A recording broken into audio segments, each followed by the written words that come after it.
Hello, welcome back to the Mr. Arsenal podcast for another match day. Watch along FA Cup weekend, third round. We're finally here again for the 25-26 FA Cup campaign. A chance for Arsenal for the first time since winning the FA Cup 5 years ago to actually get beyond the third and fourth round respectively. Because ever since we won it in August 2nd, 2020, in an empty Wembley in a pandemic, we have only got beyond the third round. Newcastle, so 2021, Oxford, United, and I think that's it. So twice, and we're now in the. As I say, we're now in 2026. So that's 2 out of 4, 2 out of 5 attempts so far. Hoping to make it 3 out of 6 this time round. But even then, we get to the fourth round and we just gnaws it up somehow, so we say. But hoping this is the road to a glorious day out come May at Wembley to win our 15th FA Cup, hopefully, along with obviously hopefully a league title or Champions League or both along the way. Realistically, it'd be one of the other, hopefully, with the FA Cup in terms of more likely be League and FA Cup, which again, League and FA Cup, a league title and an FA Cup win in the same season, Arsenal haven't actually done since 2002. So yeah, that'd be something to witness in my 30s. We never got to see it. Arsenal doing it in 20s as my teens. Bloody hell, getting old. I think if going back that far, I remember our last domestic, the double basically, and yeah, the team news is obviously team news is in. We're about 20 minutes away from kickoff, just under 15 minutes away from kickoff. So 10 changes to the matchday squad. 10. One survivor from Wednesday. I'm going to put that on the screen in a second. Let's bring Catherine in. Also going to have Liam here as well today for the first time in what seems like forever when it comes to watch alongs. Hi, Catherine. How you doing? And yeah, what do you think of the team news? Lots of changes. Too much, or we've called for it. Getting the rotation in. I mean, this is one of the teams that you could easily rotate on. Yeah. A bit surprised that our academy center back is not starting. He's on the bench, but yeah, I would have thought you'd start. Yeah. I know maybe he'll get some minutes and we'll end up coming on for Gabriel in the second half. Get him some rest because, damn, we don't need to be overworking them. One second, just talking about scoreboards as well whilst we're at it. Also, I will be opening up betting thing today for first Arsenal player to score, Jesus. and then so on and so on, basically. So you got 1 in 10, 1 in 10, 1 in 11, or whatever. 1 in 10 because I'm not including Kappa, that's my first goal scorer. Yeah. they didn't have me 10 options, so it's outfield only. Aw, damn. I don't know, never got it, but yeah, that's a thing they've always done apparently since I've been Streamlabs. Yeah, from a lineup perspective, the person that I am most keen to see them actually play well today, Martinelli. Dude needs to play. He needs. If he can't perform against Portsmouth, with all due respect, I know they're the championship, but come on, if he can't do it against Pompey, we're in trouble. Well, he's in trouble. Yeah. But glad to see that Ethan is finally getting some minutes. Yeah, Ethan and Eze actually both starting. Yeah, Eze. I feel like we could have started Eze. Hold on, I can't read all of the stuff. It looks like it does. It seems like Moreno's going to be the number 6 with Eze just ahead in it up. What Declan would play the number 8, left 8, whatever you want to call it, and then obviously Wanyeri in the number 10 potentially, or switching one way or the other. Sorry. All right, I'm pulling up some other very interesting scores. How's Leeds doing? The last time I checked, Leeds were winning 2-1. Leeds are still winning 2-1, 89th, about to hit minute 89. But you have in the WSL, Villa are beating Brighton 2-1. Brighton was up 1-0 at the halftime. Chelsea is beating West Ham 5-0 with an own goal in the first minute from Endo of West Ham and a penalty in the 70th minute, which Yeah, imagine my is shock. honestly another case of Chelsea just not playing in the second half. But we'll get rid of that. City are beating Everton 2-0. There was a goal in the first half for Everton, but it got taken away. I'm not really sure how or why. I was asleep when that happened. But I did see that someone was like that should have been a goal. But they did their main striker Snoise had to come off due to injury. Her foot is in a boot, and Spurs are beating Leicester 1-0 from an Ashley Neville own goal. So The she's irony. The off irony. to a great start with her new team against her former team. And then Liverpool and London City play later. But honestly, with the performances that West Ham have put out, they deserve to be relegated. Especially Liverpool the played good. game today. So I mean, really, all Liverpool need to do to get out It's not of getting that last battered, play basically. spot is just to beat London City. But I also don't really want London City to lose. But it's also they just need to get their goal. The way it's going between them two this season, it's going to come down to goal difference at this rate. Which Liverpool have a better goal difference than West Ham by 7. Oh, bloody hell. 5 of them coming today. Yeah. Yeah, no. But Liverpool are still sitting on 3 draws. West Ham are sitting on 1 win, 2 draws. So I don't know. I think if Liverpool can get a win in the next 3 games, West Ham are going to get relegated. Hi, Gav. Nice, easy win for you guys last night in the end. The occasion got the Charlton, and second half you just blitzed. I mean, it is what it is. By the way, the last time we got past the third, A break too. the last Chelsea time are playing Arsenal or City or United in their first game back, but Gav, it I could was be seeing worse. a lot of things on Twitter after the game. Is like some We're of them, back. like Tim. I think Tim Stillman, he puts out some great analysis. He's Manchester United women. They are a very defensive team, any way you look at it, and they know how to, especially in the midfield, they know how to fill the gaps and block any sort of attack, which is very harmful to Arsenal, who don't really have a midfield that can really do much. But then, as soon as they went down to 10, they're already tight defense Got tighter, basically. got tighter, it got better. So, and some fan account had actually said the worst thing that happened yesterday for Arsenal was United going down to 10. Because, like, I mean, we watched the damn game yesterday.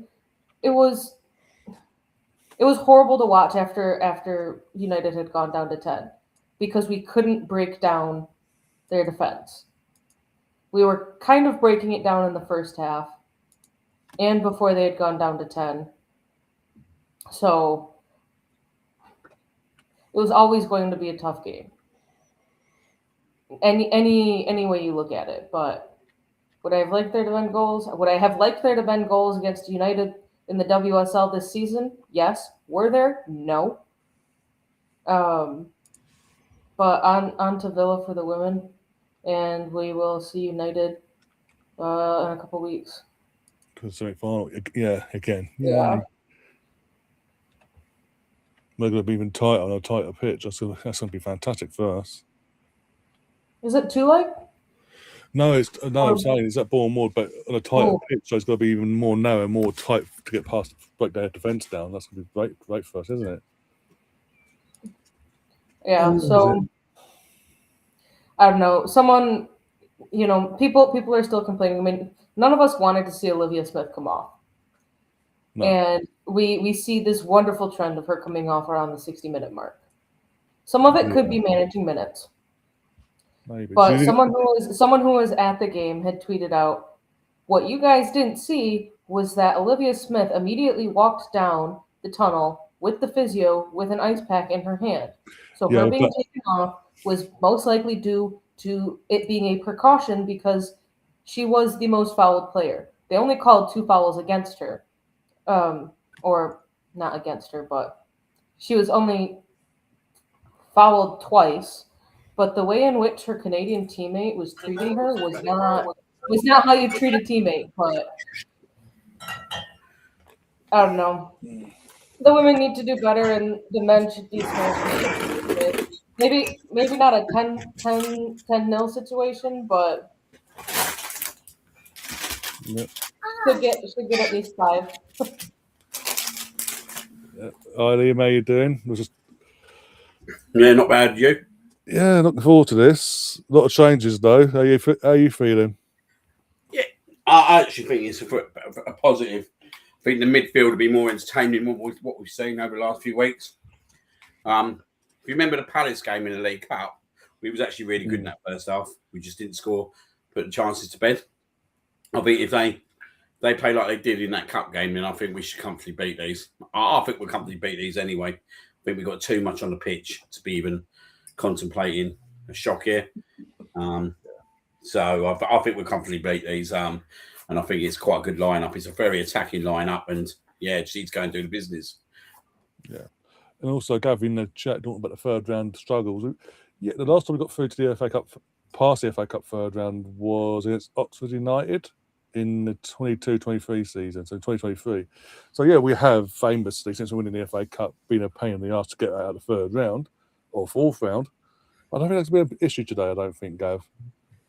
What about your own team coming to our defending against us on Wednesday? What about your own team? That's all I'm going to say. Yeah, Gav's only here for an upset anyway. Just because you beat Charlton Athletic of the Championship 5-1 in the end, by the way, don't get too carried away. That's all I'm saying. Gav's just getting excited because he's sniffing an upset. Yeah, we're not sorry, not Crystal Palace. With all due respect, that was a shock, by the way. Nothing's gonna trump that for a while now. Being that they were the holders. And also, we're not Tottenham. Oh, come on, we're not that bad, Jesus. And I have checked. Arteta is not holding any cups with a Tottenham badge on it, so we're all good. Full time at Derby, 3-1 to Leeds. Oh, 3-1. So Tom. Yeah, the third minute of stoppage, Justin scored. Well, Tom will be happy then. That's something. He'll be happy. He can't stand them, and obviously, yeah, they've got the result there. So they're through, and obviously the draw is tomorrow. So also, what do you think of Liam Martinelli starting against Pompey? We were just saying before, if he can't get performance out of him today against Portsmouth, he needs to ask some serious questions of himself. Because of what's happened early in the week, naively, even though he's apologised since before he went and jumps on the bandwagon there, the spotlight will be on him more than any other Arsenal players today. Especially the news that obviously Conor Bradley is out for the rest of the season, needing surgery. Again, it's not his fault. That could have been the situation anyway. By the way, going by the way Conor went down, but as the way the media jumping him, especially Gary Neville, your best friend, by the way. It's going to be interesting how the commentators commentate on him basically out of everyone else. Yeah, I like Martinelli, mate. He's not for me. He's not good enough. Period, mate. He's had enough, and he's had enough chances. He doesn't. do what he needs to do when he starts games. Yeah, he might do well today, but this is a team at 21st in the Championship. If he scores an hat-trick, I'm not taking anything massively from it because he needs to be doing it at the top end of football.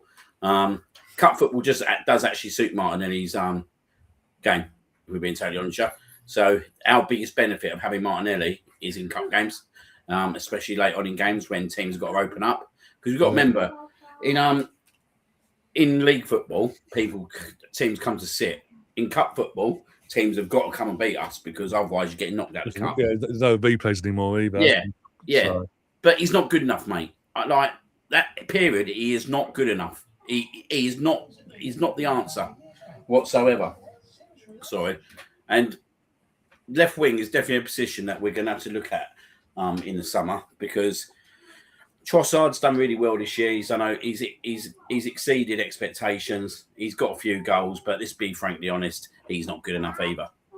If we're talking about winning Champions Leagues and winning Premier Leagues season after season, which I'm guessing that's what we want to do. Do you know what I mean? We need to find that player for that left wing position because I think it's massive. And I actually think, the creativity now in our team is pretty poor at the moment. And everyone can go in on Goldcrest as much as they like. Yeah, he needs to do better. But have you seen his XG in probably the last 5 or 6 games? He only had 8 touches on Thursday. Yeah. And I think 7 of them were in the first half. And it all Joe does not get service. He gets zero service. He gets zero service. Now, yeah, that's some of it that is down to him because he's got to obviously put himself into the areas. But he does. There's no chemistry between him and the wingers. There's no chemistry whatsoever. Well, Trossard's trying. People notice Trossard's trying to try a lot more recently, but on the right-hand side, he's getting nothing. So does Saka just not trust? No, because no one seems to. I don't know from obviously his point of view in terms of adapting, but also from their point of view, because obviously, like it or not, guys, everyone, all these haters on Victor, we haven't had a recognised striker since Lacazette and Uber left, and the team are so used to playing using their wingers and wingers only, and just running into the box with everyone else. They're not used to having that focal point, and that's something they need to adapt to as much as he needs to adapt as well. And that's what. And until the whole team gets their head up their asses, Victor's done for basically. Of course, he's mate. Right. But I think this is where with Kai coming back and Jesus coming back now, I think there's going to have to be games where he's going to have to play it alongside in a formation, a sort of formation where he's playing alongside Jesus or Kai, more so Kai, to learn off of him. I just think, mate, right, when you talk about strikers, right, and you've mentioned Aubameyang and Lacazette, mate, they didn't perform for Arteta up for top either, mate. They weren't scoring loads of goals. Yeah, Aubameyang done it in the FA Cup run. That's when he did it, didn't he? And we're talking about a semi-final and a final that he did it, which he turned up for. But when you look at Aubameyang and Lacazette's record after that, especially Lacazette's, no strikers come into an Arteta team and be able to score a substantial amount of goals. And I don't get why, because the amount of times you see Saka beat his last man, get to the byline and pull a ball back, he does it time after time after time after time after time. So I don't really get where the issue is or what the issue is, but our wingers have got to do better. Odegaard's got to do better. Subimendi even's got to do better. Look at on Thursday, he has a chance to release Gyökeres, and he delays it and checks back. And there's no non-risk in our game. Everything is just literally, right? We won't take risk. We literally will not take risk whatsoever. And it's getting boring. I have to be honest with you, it's boring. I find watching us quite boring at times. Don't get me wrong, it's great we're top of the league and we're potentially going to win a league maybe, but I don't think we're entertaining whatsoever. I'm not entertained by our football. Daddy, no. Could you let me open? All right, Bob. I'm just not entertained with our football whatsoever, and you can't sit and tell me that our football is entertaining. We struggle to beat Wolves, we struggle to beat Brighton, we struggle to beat Everton. We score a goal and then it's like shut up shop. We're going into the last 5 minutes against Wolves, yeah, right? With 11 men behind the ball. This is a team that had 2 points at the time, 2 single solitary points, and we're sitting there defending like we need like they're Manchester City or they're Real Madrid or they're Barcelona. Like it's like we're showing teams too much respect. Yeah. Oh, bloody hell. I'm sorry, that's my rant over, but I don't find us entertaining. And we got so many entertaining players. We got Eze, we got Waneri. No, I actually when think he can get into the squad. Pardon? When Ethan can get into the squad. Exactly. I tell you something, right, Catherine. Every time we've seen Waneri this year, I think he's played well. Yeah, and I think and the sad part is that like he deserves to play more, but like Wolves, I think Wolves would have been a great game for him to play in, maybe even start because it's Wolves, and yeah, no, I'd have to go back and look at like his player profile to see how many minutes he's played this season, and I know that last season it was like injury crisis was why he was playing. But he showed that he can play at this level. And you're just going to let him sit on the bench. And some games, you're not even going to have him make the bench. He can play at the level. And he's probably, like most players, if you don't play him, he's not going to have the confidence to actually come back on the pitch and say, oh, yeah, I can still play at this level. Oh my God, 1-0 to them. What the fuck are you doing? Oh, behave. You're joking me. Oh, Kepa, come on, mate. Oh my God, 1-0 Portsmouth. Oh, fucking. Oh my God, mate. Honestly, with how they started this, I think Arsenal have had like 5 touches in the first 3 minutes. We've sat back. We've been so poor watching it. Like Kepa's again. That is awful goalkeeping. Yeah, that is piss poor goalkeeping. Him all this time, and then he's joined us. It's poor. Again, it's Nonny. That is poor from Nonny in terms of poor from Nonny. What? He makes a good initial save, but he needed to catch that or tip it over. And then you've got the unmarked Portsmouth captain just coming in from behind, like expecting the deflection. Oh, fucking hell.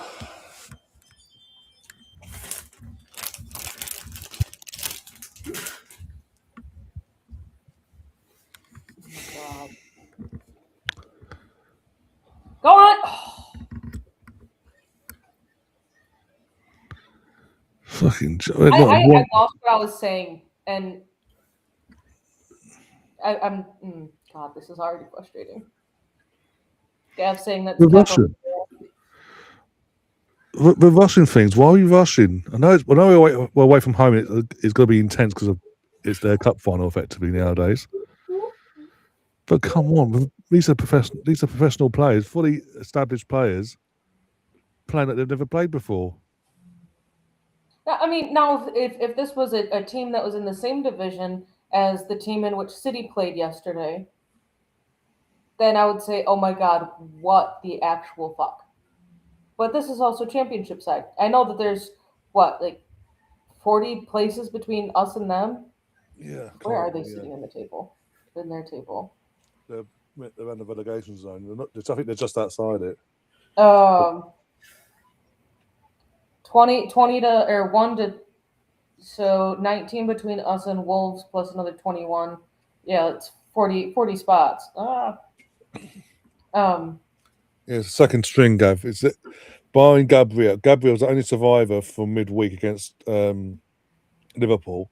Everyone else has been changed in. So second string. It's not completely. It's still a good enough squad to do a job. They shouldn't be doing. There's at least 6 players that are out there right now, aside from Gabriel, that could be starting, or could be starters as well.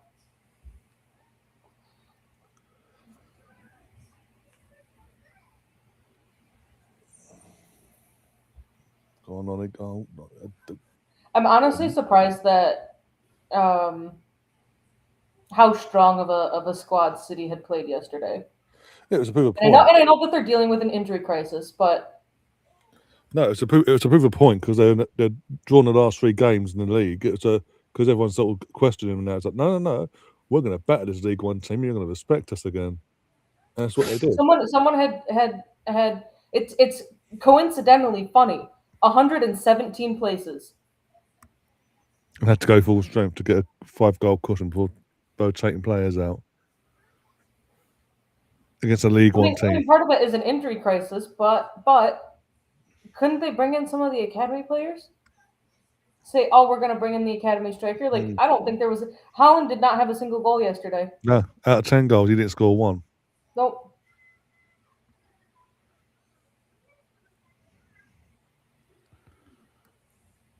All right, here we go. We've got a corner. Portsmouth did complain on that corner, but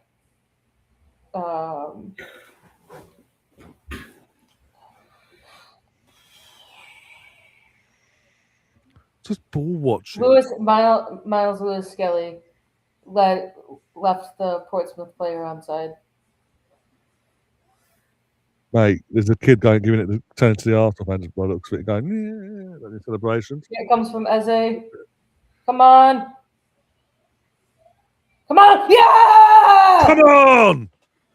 No guard. Well done, Nibby.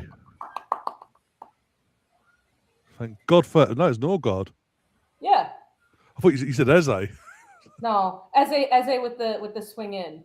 Absolutely embarrassing, mate, that we was 1-0 down, mate. Yeah. I think I'm celebrating that, you're having a laugh. It's the only thing we can fucking score, mate, is set pieces at the moment. No, your game's over, Gav. They kicked off at noon. Oh yeah, your women's team battered West Ham. Shocking defending, though, mate. Shocking, mate. They should have cleared that easy. Look. Yeah, they had opportunities as well. It was a double. Oh, that might even go down as an own goal. Yep. Let's have a look from this. Yeah, of course it will. That's what we do, don't we? Own goal again. No. It gets a touch. Oh no, it gets a touch. It's hard to tell because it's. I don't know. You know. It's blue shirt, it goes blue shirt head. How's that little kid going now? Is he bawling his little eyes out? Gav, the Chelsea women were up 4-0 at halftime and couldn't produce much in the second half until a penalty was scored in the 70th minute.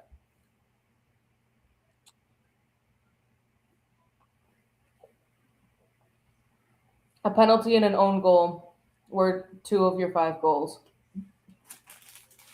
There we go. Arsenal getting the ball out of their half.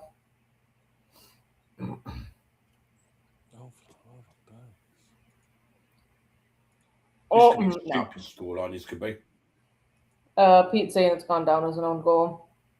I have ESPN coverage is brought to me by Leanne Sanderson and a guy. It's what we do. We score corners or own goals. It's like a set piece or own goal. Yeah, betting's back open now for next Arsenal player to score.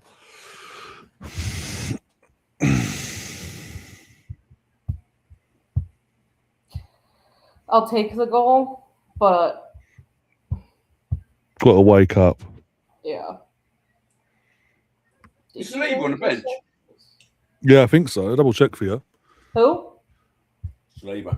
You got Vaya, Saka, Odegaard, Timber, Gyökeres, Havertz, Zubi, Weiss, and Salmon. Or Salmon. So Saliba's got a day off basically fully rested for Chelsea. The looks at it. We've got Tim in terms of defences, actual defenders. You got Timber and Salmon. Rice, if you want to throw Rice in there as well.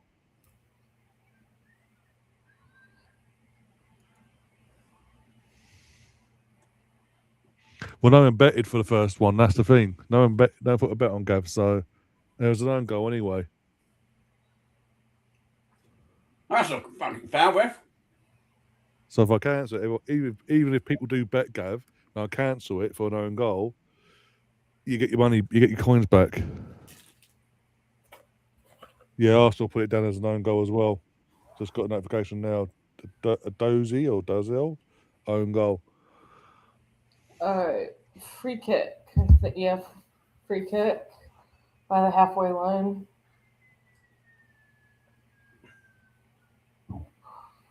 Ball goes out to Noni out wide, loses the ball.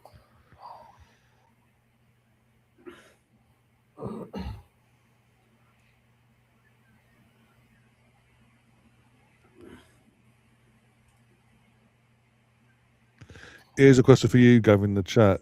Now, obviously, we've getting your game back the way yesterday against Charlton Athletic. How are you feeling? How are you feeling ahead of Wednesday now? Confident? Do you see the process already with Liam, the senior, or you're sitting on the fence still until you see a proper test, a proper game? Because you didn't really get tested yesterday, barring their goal. I don't know. Ooh. Oh, there we go. What? Keep The little looper and the Kepa backup. You make Could've- me think it's could've been a 2-1, second. man. Yeah, he's like, oh bloody, hell, what's going now? Offside. God damn. What's up, Bob? Oh, how did he? I don't know if he was offside.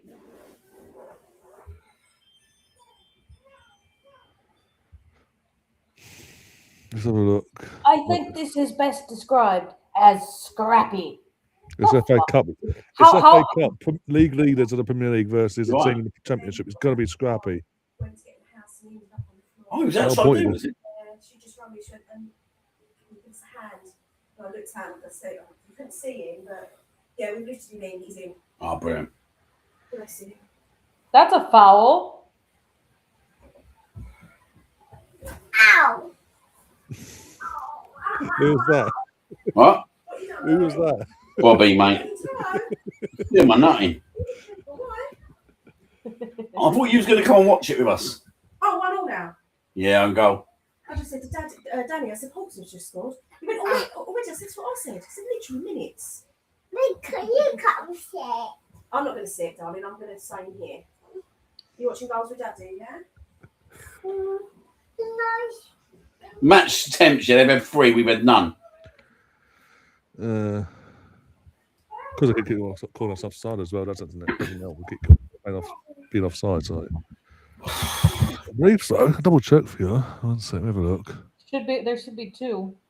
Yeah, both of you, both on. Oh my god.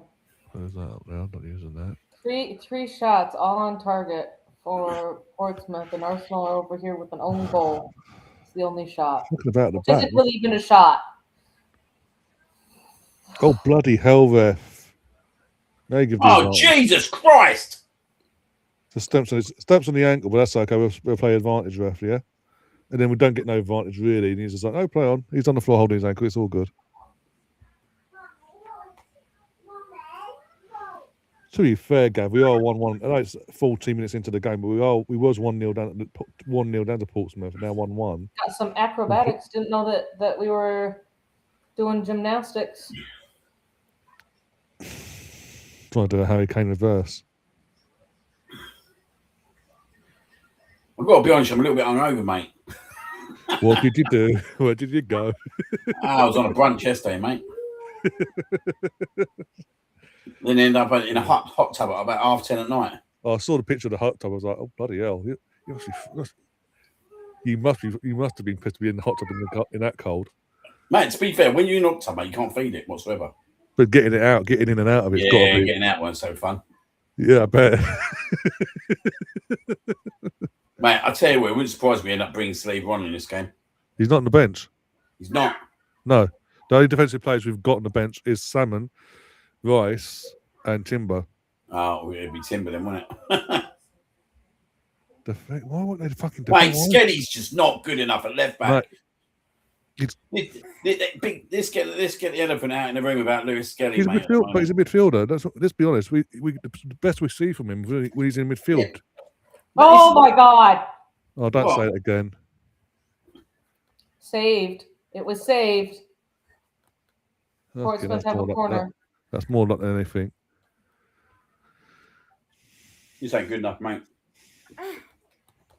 They're just ball watching most. When it comes to defending, they're ball watching, or they dilly dally on the ball and give it away cheaply. The problem is, right, we got no defensive midfielder in the team. No, it's on the bench. That's why. How is that given as a goal kick? No idea. Must have brushed on the other one on the way We through. got no defensive midfielder in the team to start with.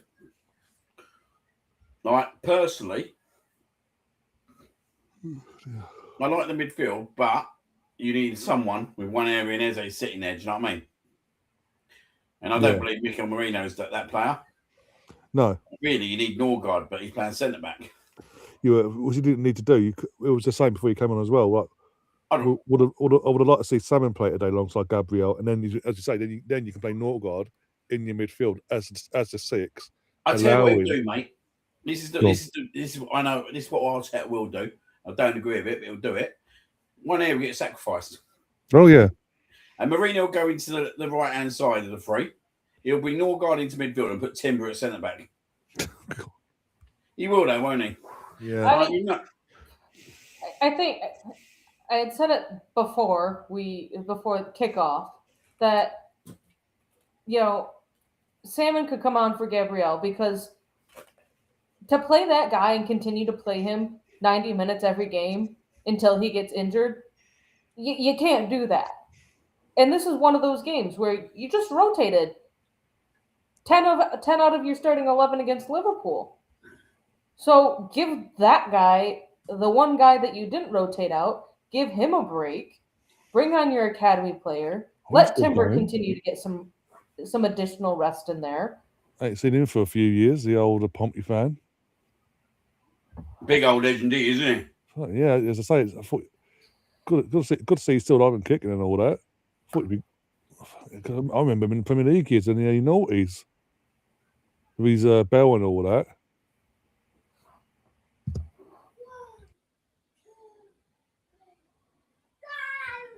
Trust the TV channels to search him out in the stands, though.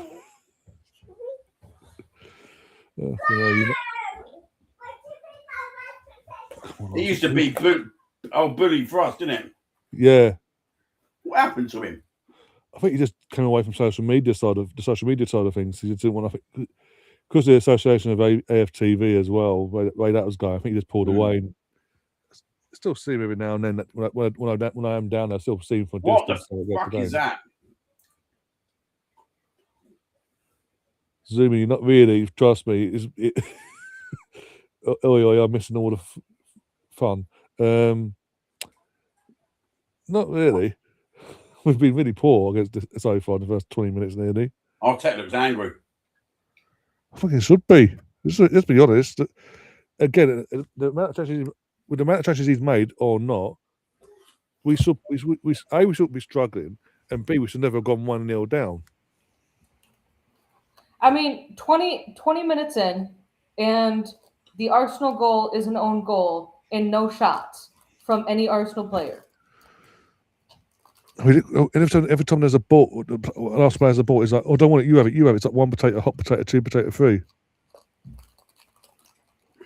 Even the commentators just said that Lewis Skelly does not look comfortable out there. He's not good enough. He's not good enough for this team. Not especially in that position he's been put in. And this is why, in terms of the Mark Gay potential situation that could arise, going by reports, I'm not saying it will, if we were to get Mark in either now or in the summer, I think that means for me, obviously, because obviously we will probably buy Hikapié. That for me will then mean he'll be pushed into he'll be pushed into as a midfielder, but probably loaned out next season. But he'll be as a midfielder though, and when he does get back into come back, or even if he stays at Arsenal, he'll be seen as a midfielder going forward, as a first choice option, basically not as a first choice option to play, but out of the two positions as between left back and bloody midfield, he'll be preferred to play as a midfield, and that because then you'll have you'd have. Because we don't know who's going yet in terms of defence either. So you're talking Timber, White, Mosquera, Mark Gay, Hicapie, Saliba, Gabriel, Ricardo Calafiori, all spread out between the back four as starters and backup, etc. So that automatically pushes him back into midfield to fight for a midfield spot, basically. Yeah. Which again, from what we've seen this season, when he goes into the midfield, that's the best we see from him. He doesn't have the. I know he's a kid. We said this the other night. He doesn't have the defensive abilities and nous for a left back, especially from what Arteta wants from that left back. He's got the athleticism side of things, but that's about it. He needs to be in midfield. Mate, Mate, do you know what, right? This is like watching Liverpool over again. We can't make a basic pass. We couldn't do that against Bournemouth, mate, either. Bournemouth were no better in terms of passing. No.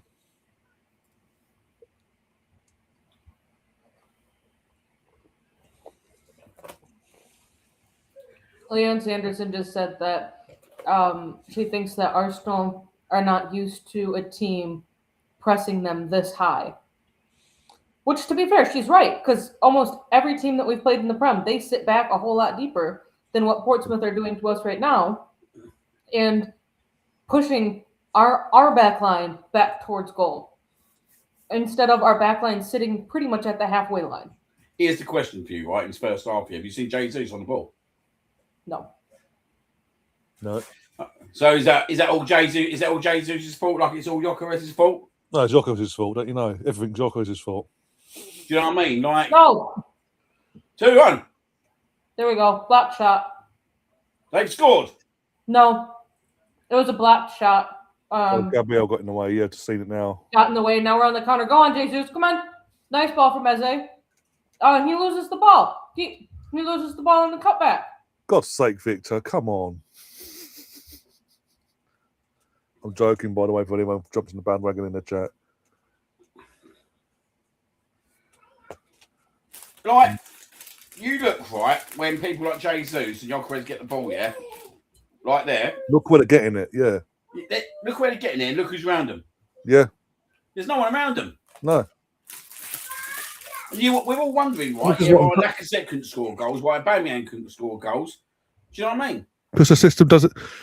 And this was the big question when buying Gyökeres in the summer was Arteta needs to change his playing style to have a striker. And no, he didn't work the first. He didn't want to. He wanted to get the foundations in the first place when he had the Lacazettes and the Aubameyangs and all that.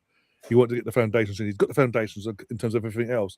But he now needs to adapt that foundation, adapt what he wants. Corner.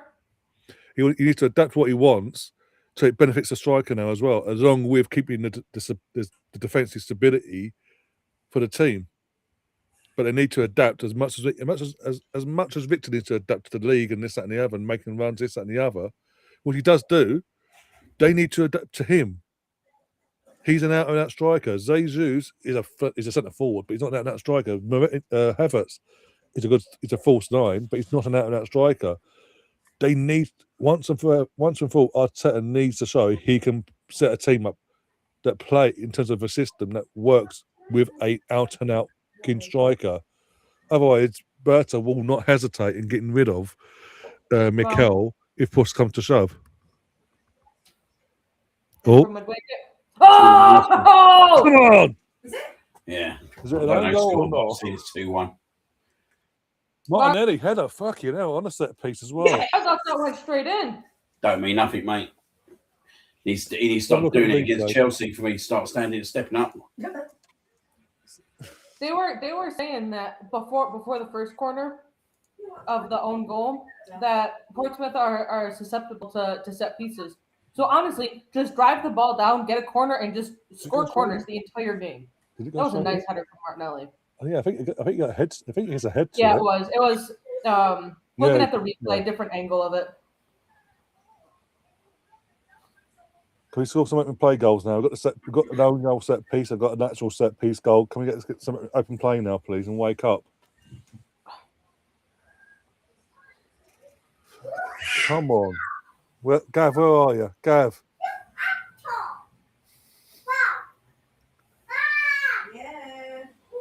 dear. That will roll the old Liverpool fans up, won't it? Oh yeah, that's what I'm saying. That's what I was saying as well before he came on as well. Like he's going to be watched more than any other Arsenal player today because of what happened midweek. Even though he's apologised, he was naive, and he apologised for his part in the whole situation. And now what's coming out, and obviously with what's come out today, even though it wasn't his fault, it's not his fault that the season's over for Conor Bradley. He's got to have surgery, but it's not his fault. He'll be blamed for it. And him scoring now, he should have been banned. How dare he? Oh, by the way, Jason Cundy, you are an absolute see you next Tuesday. Basically, live on air, calling Martinelli an absolute scumbag and basically calling him a time-wasting piece of shit himself. Look at your own fucking Okay, team. is this the same Jason Cundy that supports Chelsea? Yeah. Okay. Yeah, that one. That makes sense. Yeah. Same Jason Cundy, whose best mate's Jason O'Hara. Yeah. Then that makes even more sense. The ones that call Arsenal fans cringe, but whilst dressed up as clowns on their radio station. Yeah, that's it. That's the Jason Cundy. That's the Jason Cundy. Or how about Gary Neville saying, "Oh, Liverpool players should have started throwing punches at Martinelli. Liam, you can take Give that him a one. good old whack." You can take that one, Liam. Look, Gary Neville's a scumbag. We know Gary Neville's a scumbag. Do you know what I mean? He was a scumbag as a player, and he's a scumbag as a pundit as well. And he's been a scumbag for many years. I think he's hideous. Honestly, I think he's hideous. Honestly, got no respect for that guy whatsoever. No. This is a guy, right, that admitted that they used to go out and obviously kick the shit out of us. Take Jose Antonio Reyes out the game by kicking the shit out of him. They've admitted it. Do you know what I mean? Didn't see him ever go into the changing rooms after a game and apologise. Do you know what I mean? That was too good for them, wasn't it? It was too good because they thought they were the pinnacle of football, that Man United team. Because we ruffled them up and ruffled them for quite a few years. They didn't like it. Like that Man United team, and that set of players, like none of them have gone into management and made it, really, when you look at it. Gary Neville, absolute failed manager. Went to Valencia. The owner couldn't get rid of him quick enough. Said it was the worst mistake he ever made in his life. Do you know what I mean? You got Paul Scholes. Like this geezer, Paul Scholes, never said a word. Never done an interview in his playing career. Now he's got an opinion and everything. Just get back to sucking your daughter's toes, mate. Do you know what I mean? That's probably where you're best suited, if we're being totally honest. You know what I mean? Roy Keane, he was a failed manager. He ended a career. Yeah. Let's not forget that. Yeah, he ended Holland Senior's career. I bet he didn't go back in the dressing room after, did he? And apologise for it. I bet Gary Neville didn't tell him to go into the dressing room. Of course he wouldn't, because he knew Roy Keane would knock him out. This is the same Gary Neville, by the way, in 2005 at Highbury, run down the tunnel back to the dressing room, go, Roy, Paddy's having a go at me.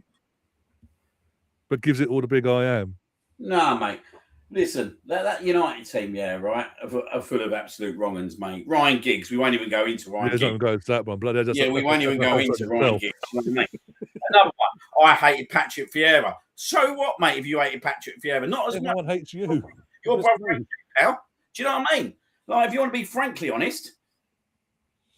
That's what we're on about, Joshua. Joshua in the chat is on X. That's what we're on about in terms of the Antonio Reyes comments that they've made since in the last few years. He's Gary Neville, and I quote, "We knew we couldn't beat them playing football. We knew we had to kick the shit out of them." And I did a post thread, and I added Gary Neville. Obviously, he's never going to respond because he ain't got the fucking bollocks to. But I said, "Oh, it's amazing they've got these opinions, but wasn't it you and your brother and your teammates in 2005?" Kicking the shit, as it literally kicking Reyes into the air. Ruud van Nistelrooy getting his studs mid-air all the way down from the knee. Oh, dude, sorry. From the knee, bloody hell, Martinelli. From the knee all the way down to his ankle on Ashley Cole, stamping up, and as it's coming down with force. Wasn't it Roy Keane, your captain? I mentioned obviously the Haaland thing that ended Alfie Haaland's career. And I went on. I ended it with, if you've got to ask yourself questions of would I do in this situation? How did I react? Have you got to ask yourself that question? Keep your mouth fucking shut. It's amazing how Sky just la la la la la. He's inciting violence on from professional players to professional players live on air for the whole country to hear, and Sky just allowed it. Yeah. I'm not. I don't know why I'm sounding surprised when this is the same Sky that have kept on a guy that spat from his moving car towards a child.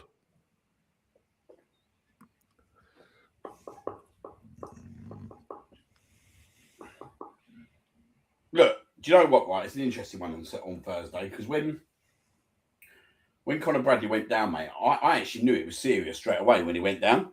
But if I'm being frankly honest with you, mate, not a lot of people did. Not a lot of people did. But I could tell from where I was sitting, right, when he went down, right, that something weren't right.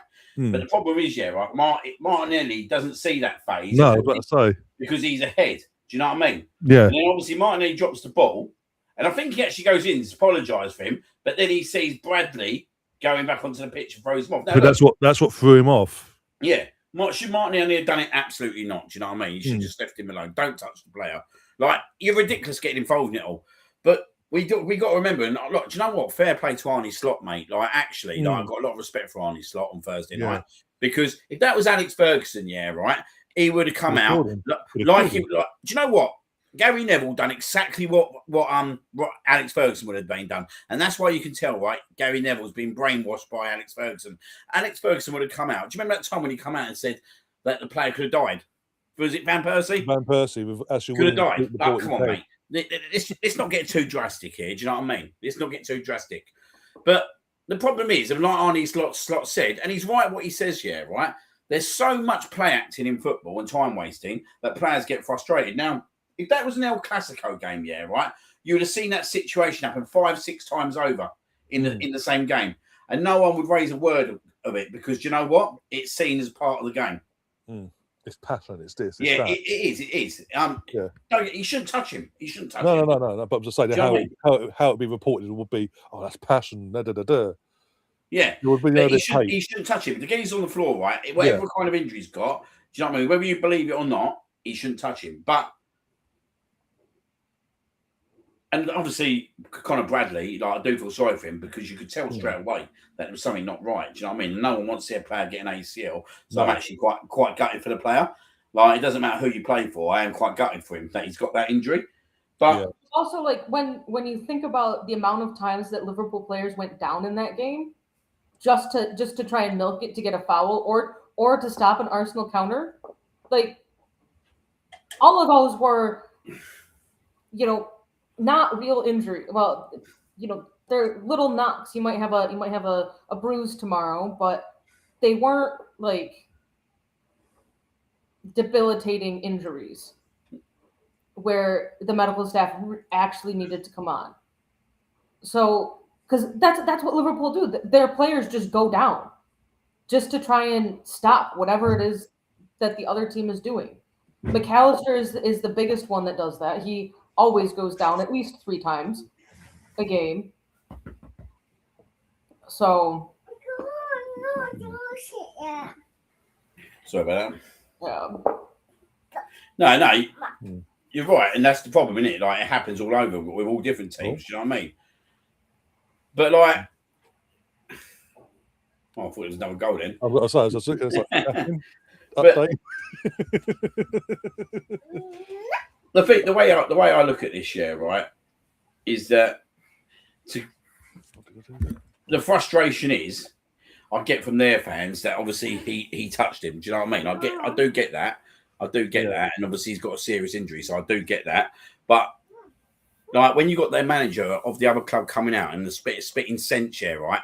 Do you think I really care what Jason Cundy's got to say, or Jamie O'Hara? Do you know what I mean? Or any other fan that just wants to kind of throw it because it's obviously seen cool as obviously bad, brushing us under the same. Yeah, probably I'm on the thing, like brushing us under the same carpet. You know what I mean? Like at the end of the day, what he did was stupid. But it weren't malicious. Do you know what I mean? That's what I'm trying to say. No. It weren't malicious. Yeah. He didn't do it maliciously. Like if he had like hit him or something like that, I'd have totally got it. What he's trying to do is just push him back off the pitch. And he's been stupid. He's been stupid. And hopefully he learns from it. But I don't know if it's Martinelli, if he will learn from it, if I'm being totally honest.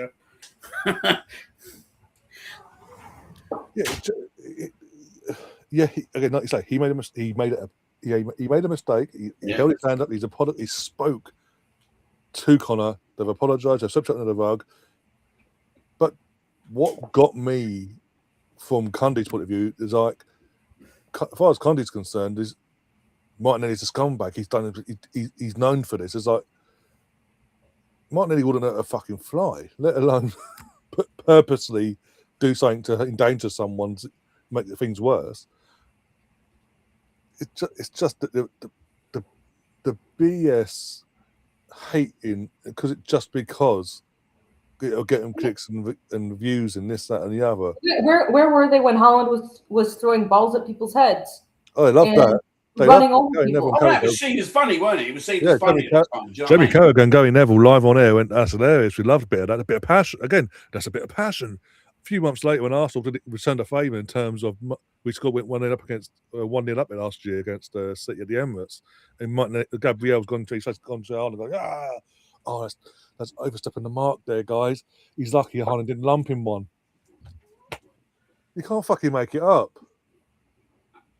I like Laura said, like, people will make mistakes. The only way you learn is from people making mistakes. A lot of people sit in glass houses, right? Do you know what I mean? And shouldn't throw stones because actually, right, you've not made a mistake in your life. You've not made a mistake that you've done something and then 10 seconds later, shit, why did I do that? Do you know what I mean? Like, too many people preach a load of bullshit, do you know what I mean, nowadays, and don't live by what they try and obviously slander others for. Come on. Unlucky. Got a throw in, but good little bit of play there. Big up Woody in the chat as well, by the way. He says, I brought some Southern comfort, Liam, and also said some people online saying what's that for Wednesday, mate? Language barrier. He said, but he mentioned that. I think he did mention that earlier. So I've looked for it. He also got, in terms of Ferguson, Ferguson also kicked the fuck out.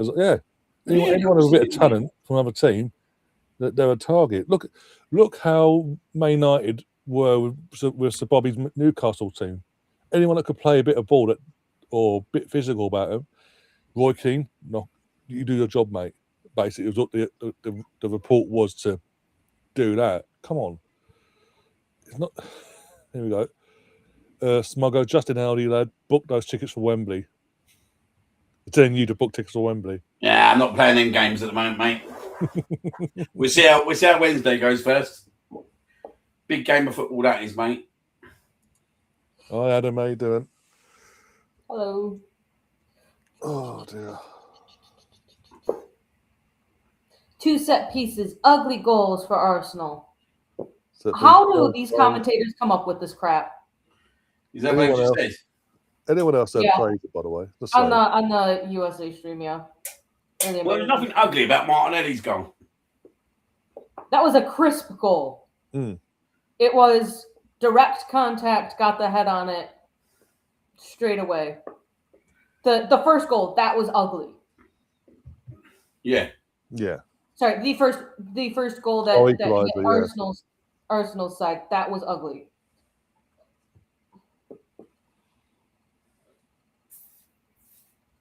Portsmouth are making an injury substitution. Yeah. Blair's gone off at Ume's. I can't even pronounce that. I'm not going to try.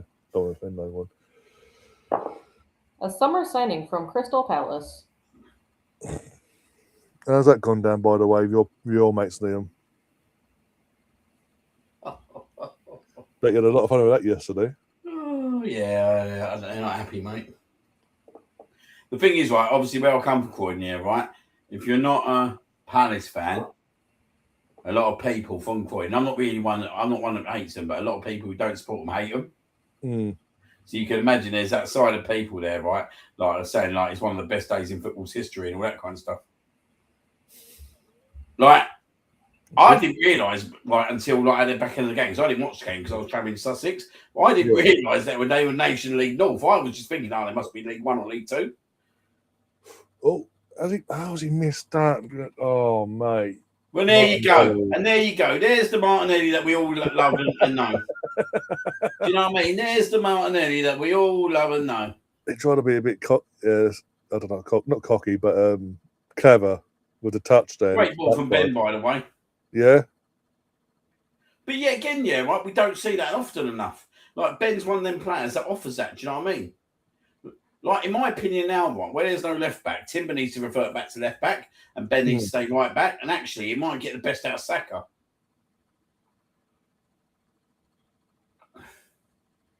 Yeah. Go on, Nolly. Have a go. Cross it in. Put it back. It's a penalty. Penalty. It's got to be a penalty. Penalty. Penalty. The referee doesn't even hesitate. Penalty. We've got to give again. So far this season, give Nonny you see when he's playing. Nonny's got the ball, mate. Have you seen it? Nonny's grabbed the ball. He's like, I'm having this. This is my moment.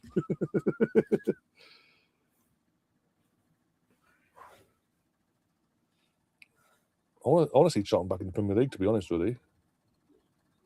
It's been far too long. 2006 since they got relegated. They haven't been back.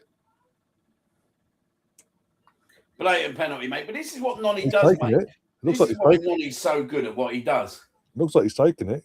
No one's coming near him for the ball.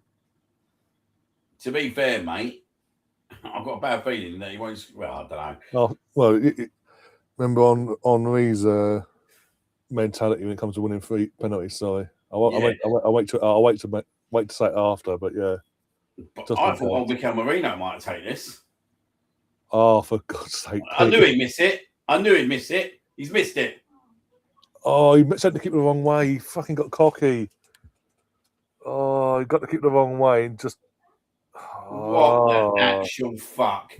But this is the thing, mate. He should be taking that penalty. Mikel Merino should be taking that penalty. Or Jesus. We've got Jesus on the pitch as well. Yeah, why is Jesus not taking it? Eze. There's other players that should have been ahead of him there. That was frustrating. Penalties should be these. Nonny, you did the hard bit. You got the keeper gone. The keeper got the keeper to go the wrong way. Just passed it into the. What was that about? Mate, there's too many wrong things happening at the moment, mate. Do you know what I mean? That I'm watching. Like, just too many fucking basics, yeah, right, that we're not covering off. Like, don't tell me that Madueke was the penalty kick taker designated. There's no way, mate. He grabbed that ball and no one was challenging him to take that ball off. Do you know what I mean? Like, as I said to you before, he took it. I weren't confident. Weren't confident at all. Because he's not a penalty kick taker. Do you know what I mean? No.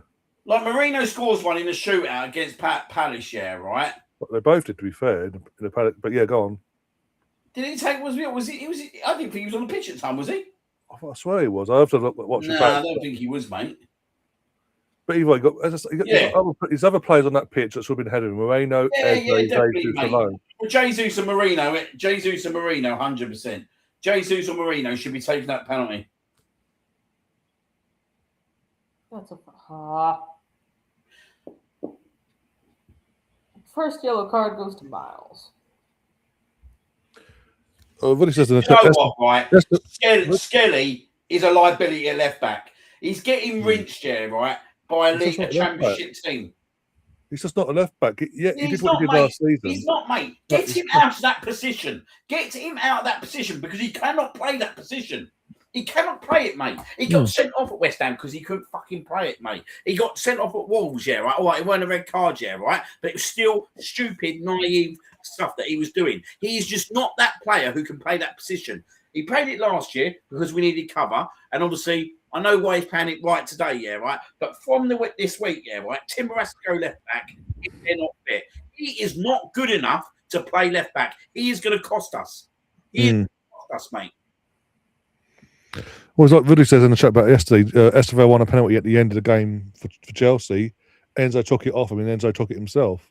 Where was that from this lot? It's like I've won the pen, I'm taking it. Or did Arteta tell him beforehand, if any of you go down for a penalty, you take your own penalty that you just won? But this is I doubt it, because as I was saying to Liam, Henri back in the day had a mindset of if Henri won a penalty, Perez would take it, because he's in his head. If he won a pen and he took it, he would miss it. It was like a French mentality thing, because vice versa for other players as well. But and that's just a fucking hand at home there. He fucking not he wins it, misses it. Fucking Ben White's playing well, by the way. Yeah, because he's doing what he usually does. He does the overlap side of Come things. on, here he's not, mate. I think. Do you know what? Right, my personal opinion is right.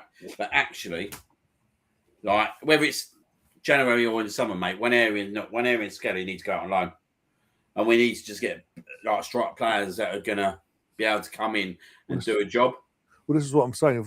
If we do get Mark either in this window or in the summer for free, I think that not only does that solidify the back line for starters and backups in terms of positions and all that, that will then force Lewis Skelly to be the only option in the Arsenal side will be a midfielder, but also give him a season to go out on loan, play in midfield, learn his trade there, wherever that may be in the Premier League. I said I would loan him to a Premier League club as well, so he's not going to a Championship, a different league, different setup, coming back and then being completely out of sync. Basically, send him to a Premier League club, play him in, make sure he's playing in midfield, and go from there.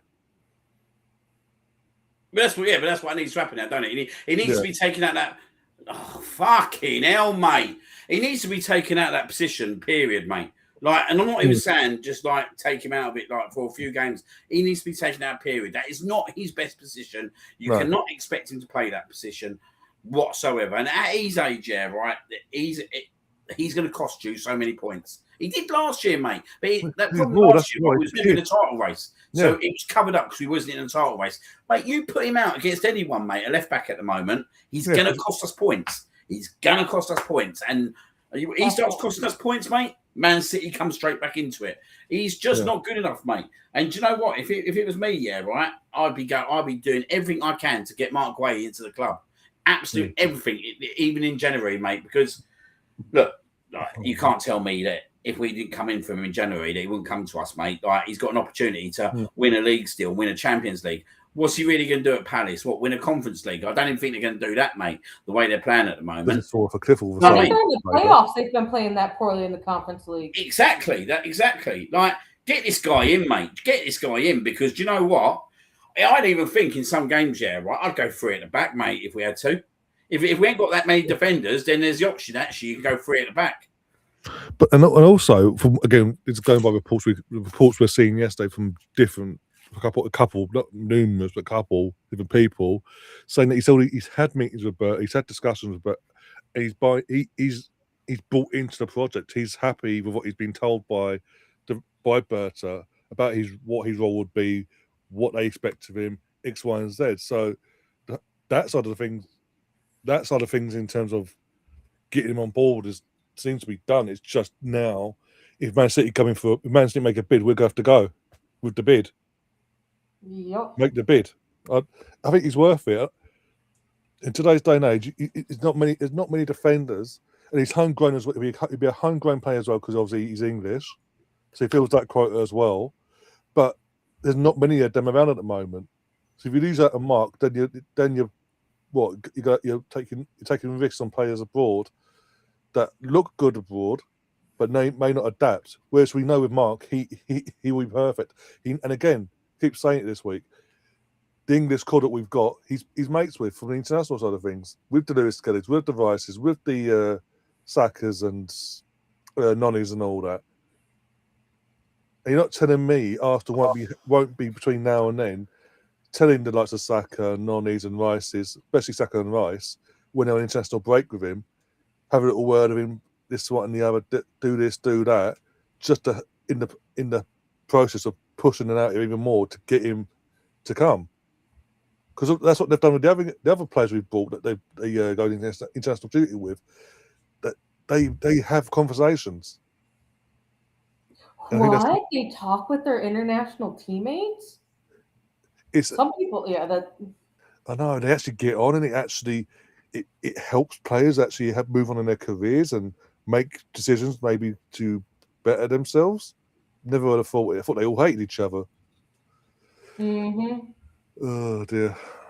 How much getting him out? I think it's been reported. I think what was it in deadline day? What was it 35? Is it 35, 40 mil? They accepted by Liverpool before it fell apart. It was one of the two. He got 6 months left on his. He's got 6 months left on his contract as we speak. It's probably 20. So you're looking And, at. and So it's either going to be 35 to 25 potentially. And the thing is, though, the one thing that goes in Palace's favour at the moment is the rumours of Man City looking. If Man City whoever jumps for Mark, you're then going to get a bidding war, which could drive the price up for Mark. I think if it does end up going to the summer, you're going to end up seeing a lot more clubs going after him, both domestically and internationally. Yeah, that's And then it would come down to player terms. Who's going to offer me more money and game time? Yeah, and if he does see it, if he does, because we're saying all this, it could be a thing of Mark might want us, like Matthew says in the chat, just popped in the chat saying, if I'm Mark, I'll just wait till the summer, because he could wait till the summer, go for free, and get a massive sign on bonus whoever he joins. Gary, if that's the case, mate. if that's the case, if he decides he wants to stay for the rest of his contract and go for free himself, we've got to put the legwork in. We've got to do what we did with Rice and put the legwork in for the next 6 months. Then make sure it's a definite. We can't. We cannot leave any stone unturned on that situation. We can't sign a pre-contract with him, can we? No, but we can have discussions. But we can't do no pre-contract stuff. But we can have the talks and all that. Can we confirm that he wants to sign for us? I think once the league season's done, we can confirm stuff. Yeah, officially. But if he wants it, I think him not celebrating his goal against Arsenal was him kind of saying, I'd rather go there. Yeah, I think talks had already started between us and these people by that point. Hence There's no way. I don't see him going back to Chelsea, if I'm being totally honest. Like, the thing is, right, he's going to want to go into a team, right? You got to remember he's defender, so he's going to want to go into a strong, structured defensive team. And no offense to Chelsea, but they're not. There's too much in limbo with Chelsea. Yeah, that defense is not concrete at the moment. Where if he slots in at Arsenal, actually, he knows that's the defense what's going to be for the next 5, 6, 7 years. You know what I mean? Yeah. So I think. I mean, Liam, let's be honest. There's nothing concrete about Chelsea. Like they can't keep managers for more than 2 seasons, or even a season and a half. And with the amount of players that they sign and then send out on loan, he wouldn't even. It's like, well, what are you going to do with me? Are you going to buy me and then send me out on loan? Or Chelsea's just a hot mess. And I think part of that is their board. Well, I don't see anyone competing for us with defenders because we're the best defensive unit apparently in world football. Do you know what I mean? So if you're a defender, you want to play for Arsenal, don't you? Because you're going to go into a club that's not going to concede many goals. Do you know what I mean? Like, don't get me wrong, we can flip the coin. Real strikers want to sign for Arsenal. I'm not sure at the moment. Do you know what I mean? Because you got to be some special striker to be able to score in this system. I can tell you that much because you're looking at Gyökeres, you're looking at Jesus Day.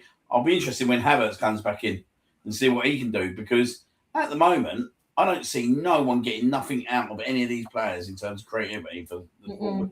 Like it's the most thankless task in world football, mate, is playing up front for Arsenal. It is literally the most thankless task at the moment. We may give you a penalty if you're lucky. To be fair, we could have done with Gyökeres on the pitch for that penalty, but obviously you weren't there. But I'd get Gyökeres on, mate. I'd get him on. Yeah. I'd get him on and see, do you know what I want to see? I'll tell you what I actually really want to see, right? I want to see Gyökeres and Havertz both come on in this game.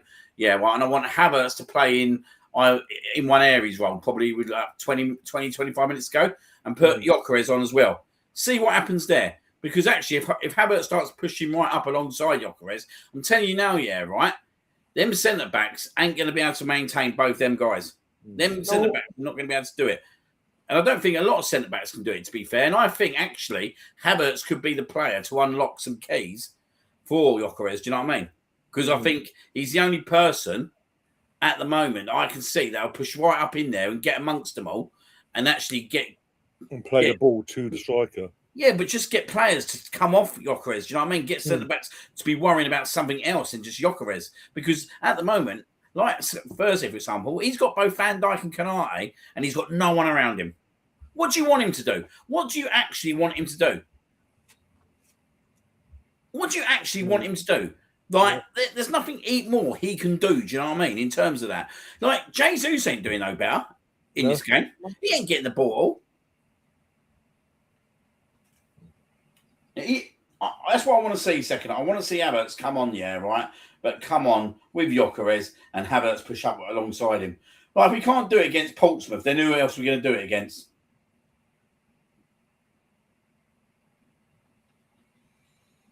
No, exactly. But like this penalty, right? He has not got the mentality to take penalties for Arsenal, Madueke, right? He's not that player, right? This is my issue. We like at times it's too nice. He shouldn't just be able to grab the ball and have it like that. And no, this is what happened to him at Chelsea and why it booted off him and Cole Palmer, right? Because he went and grabbed the ball and it was like, I'm taking it, mate. Not being funny. If you're gonna do that, you need to stick the ball in the fucking back of the net. I don't ever want him really taking another penalty for Arsenal. If I'm being totally honest with you, after that, Don't blame you. I don't want him taking another penalty, mate. I didn't want him taking that, mate. Like Gabriel Jesus, right, has just come back from a big injury, right, needs a goal. Why is he not stepping up? Or Mikel Mourinho bang one against, like, you're the captain, mate. Make a statement. Like, don't tell me Mikel Arteta asked for Madueke to be penalty kick taker. I'm not having that. I'm not having that. I hope not. But yet again, isn't it? Yet again, it's just like too nicey. No. Designate the penalty kick taker. Doesn't matter if you're 1-0 up or 7-0 up. I want that player taking the penalty. Like, it's not like he's got people on his back or anything like Havertz did. Do you know what I mean? Like, you've proven yourself. Well, do you know what I mean? And everything. You've shown what your ability you can do. You don't need to score a penalty, mate. Do you know what I mean? It's just wrong. It's just wrong decisions, mate. Wrong decisions. Like, this game should be over. Like, with that one and the Martinelli miss, mate, this game should be 4-1. 3-4-1. Yeah. But it's not, because we're not ruthless. And this is where this team needs to get to now, is they need to be ruthless. And they're anything but ruthless. Like, don't get me wrong, we'll probably go and win this game 4-5-1 still. But can you imagine doing that on Wednesday night at Chelsea? Nah, mate. You ain't, do you know what I mean? Don't treat Portsmouth like you wouldn't treat a top Premier League side. I hope Mikel Arteta is absolutely giving it to him at half time with that penalty. Better bloody be. Do you know what I mean? Like, what are you doing trying to be clever? Just step up and put the ball in the back of the net. All this jinking shit and all this kind of rubbish. Do you know what I mean? How many times have you seen a player do that and miss? Matthew says, to be honest, out of all the players on the pitch, I didn't feel massively confident about any of them on the pen. Jesus probably the best, but it's what we're saying. Jesus, Moreno, because should be whoever's designated. Yeah, you'd think Jesus being the centre forward, the number 9. I'd even take Eze. He missed a stop. I don't know. I'm not sure. But he missed the one he missed at in the Charity Shield. I remember that now. Yeah, but that was a bit like him trying to be clever. I still would have had Eze in front of him, though. To be fair. But our point is there's at least 3 players in that starting 11 that should have been ahead of him. But hopefully he doesn't come back and bite us in the arse and cause more another half hour of football. Basically, can't be doing that. No, just no. Let's not do a Newcastle. Not shut door. No, Not shut door, Daddy. Yeah, Moreno. He reads Moreno would have actually been good. Yeah. Do you remember this? You weren't laughing like that, Bob. I can tell you that much. Neither was Sarah. I was just about to hit you. He's only come in here because he smells sweets. Show him what you got. You don't like them, What have you done with it? You dropped it, didn't you? Who's your favourite team, Bobby? No, I don't care. Sweets. No, sweets are more important.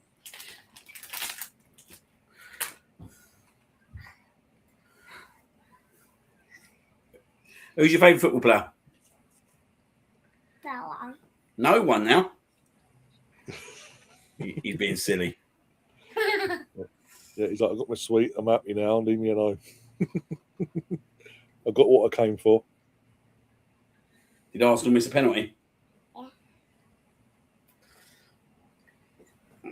No, I've got my sweets, I'm gone. Yeah, he's like, I'm done now, Dad, leave me alone. I'm having flashbacks from a few years ago. I'll take anyone that's going to upgrade this team. And I think Adam also he asked earlier, would you take Elliot Anderson from Forest in the summer? yeah, maybe in the summer. Yeah. I'll take, it's definitely building an English contingent.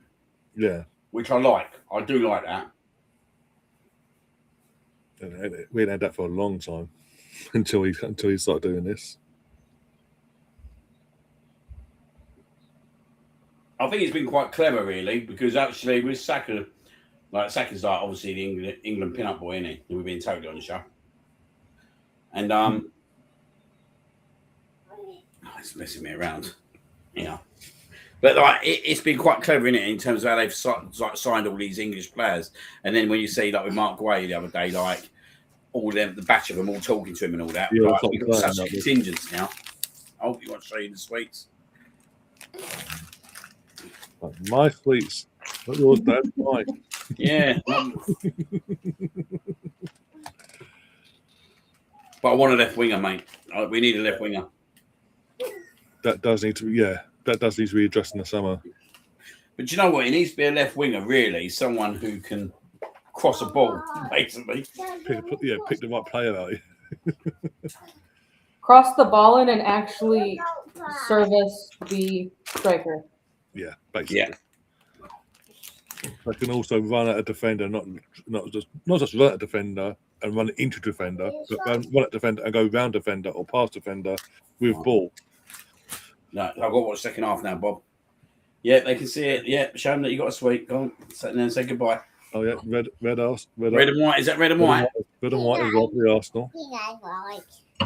It ain't green and white, is it? It's red and white. Yeah, I don't think there's any subs or looks fit. I think there's the same 11 for us, at least. Talking about we won't talk about darts, Laura. Sad story yesterday. Oh God, what's happened now? I took a defeat at darts. Oh no!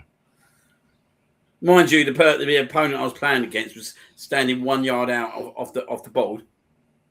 Ah, then yeah, okay. That sort of helps them, doesn't it? That's like I'm gonna put it there. Yeah. And there. And there. Right. There you go. All right, are we kick? You want to put with us or are you going in the front room? What's your football? Right, sit there then. You have to be quiet though when the football's on. No more now, because you won't eat your dinner. It's still windy there. Here we go. Second half. They're underway.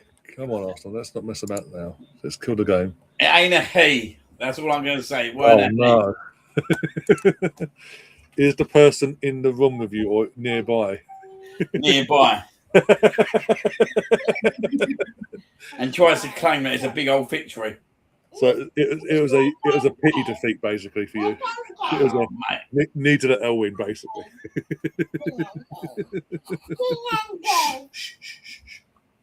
I was going to ask, how's your brother feeling ahead of the Man United game later? Oh, I don't know. I ain't spoken to him. It's going to be interesting. He's got internet issues at the moment.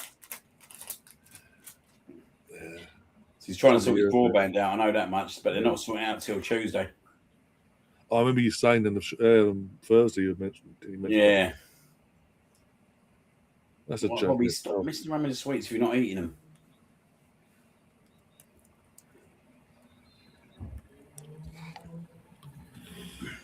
Oh, OG, honestly, OG must be our top goal scorer now. If he ain't far off it. Got to be close at this point. Oh, mate, he's definitely in the top 3, I reckon. In all comps as well, yeah. Go on, Catherine, you can get us that stat up. No pressure there. Where's OG, of course, our top goal scorers?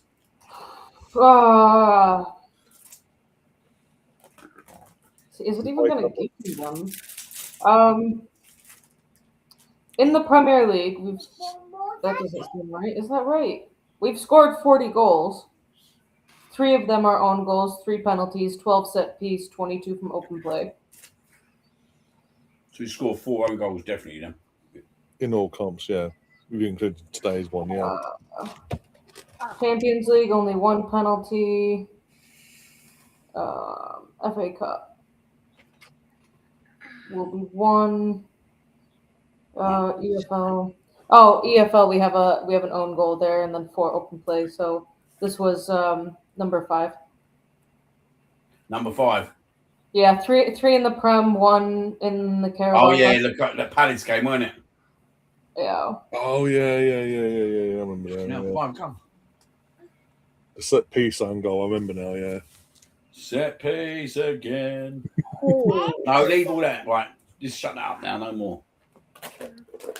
Interesting. Use your appetite for your dinner later. Yeah, exactly. No, I said no more. I said no more. It is halftime for Dundee versus Hearts. Hearts are up 1-0, but down to 10. Oh, Oh. so we know where Laura's watching it, where the Laura's attention really is, basically, for the next 4 minutes. Stop him. Go on, and again, try again. Stop him.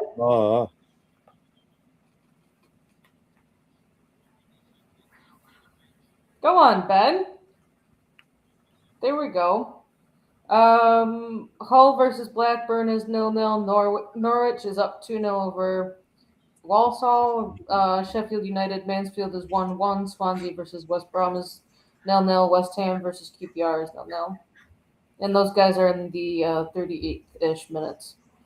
No, but Laura was saying, basically, with Hearts being down to 10 men, even though they're 1-0 up, your attention is going to be more attentive there because of the title race in Scotland. And after Clear it out! What the? Don't say it's 2-2. No, finally got rid of it and cleared it out. Way out. Come on the counter. That's a foul.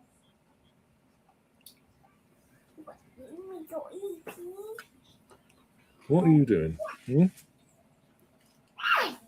was asleep, mate. And White with a great block. Ben White's played well, mate. Yeah. Yeah.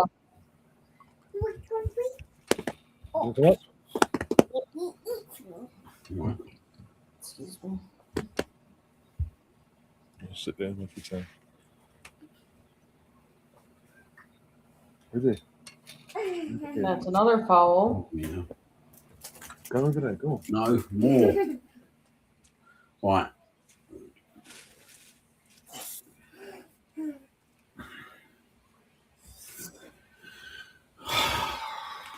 Bobby, no, stop it. So I'm just in got another group chat and notifications coming through, and someone just said, Twitter told me it's your person's fault. Yeah, Jesus is playing crap. Who? Twitter's blaming Yorkers for Jesus being awful.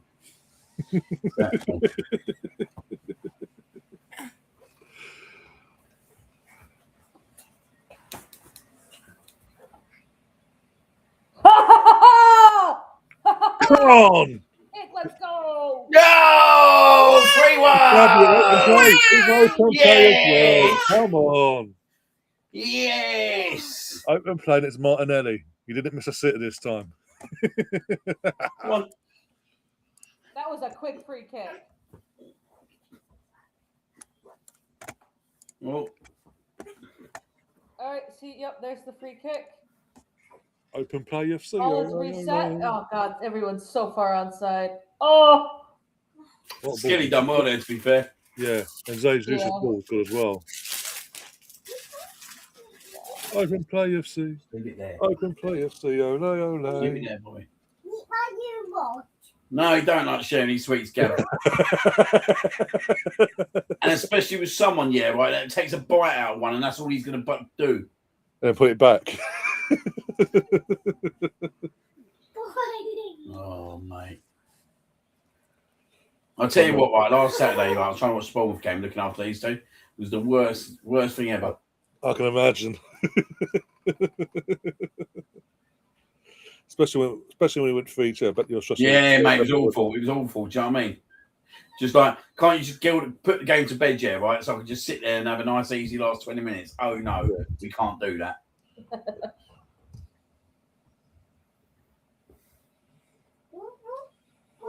Corner. Wow. Right, calm down now. Oh, no. Oh, I'll tell you what, they look quite dangerous in corners as well themselves.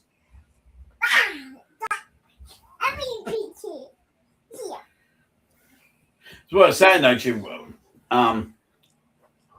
Right, Martinelli's just a cup player, isn't he? Yeah. And this is what happens with Martinelli in the cups. He'll go back to the league and be awful again, but Well, it's like you're saying before in terms of Champions League. Like we'll get this season before his best performances have come in the European Cup, as I say, Yeah. cup competition. And then today, barring the City in the first half, Do we're you getting think- goal for him today. do you think, right, there's a bit now, yeah, right, where could the game go to having like cricket a little bit, where cricket have like tests and one-day specialists? Could we start to be seeing a Premier League and Cup specialist team? I think it's going that way. Hence, I think that's potentially why the likes of the Arsenals and obviously City previously, before they're doing their rebuild now, have such big squads now. Yeah. They want that. They want your league team, but you're going to play week in, week out, and they want them to rotate to a team that's going to be good enough for the cups. Because I think all Madawaki, Eze, Martinelli, they're all cup players, aren't they? Yeah. Yeah.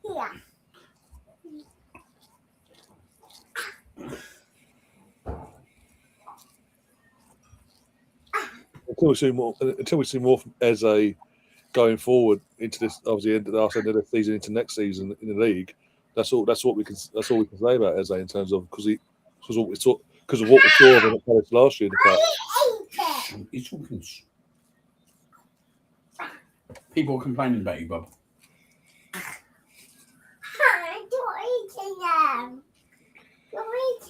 All right, I won't eat them.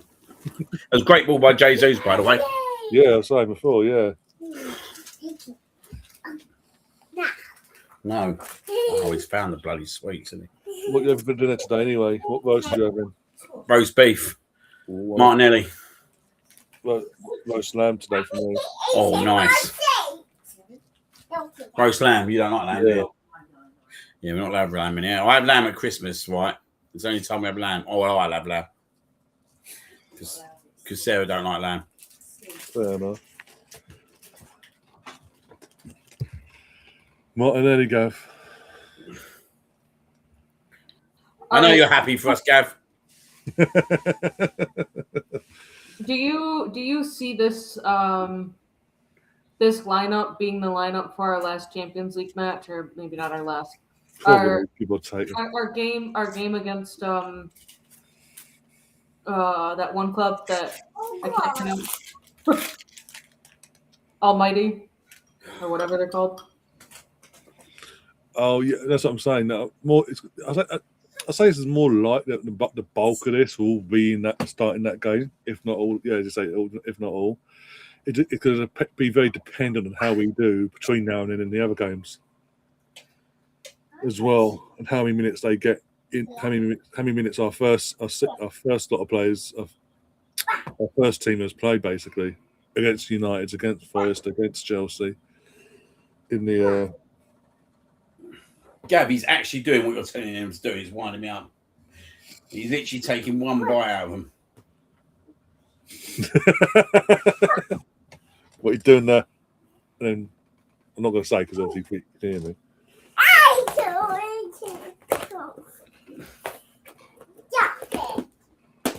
Well, do you want to go in with Mummy now? No. So I can watch football. Come on, Skelly.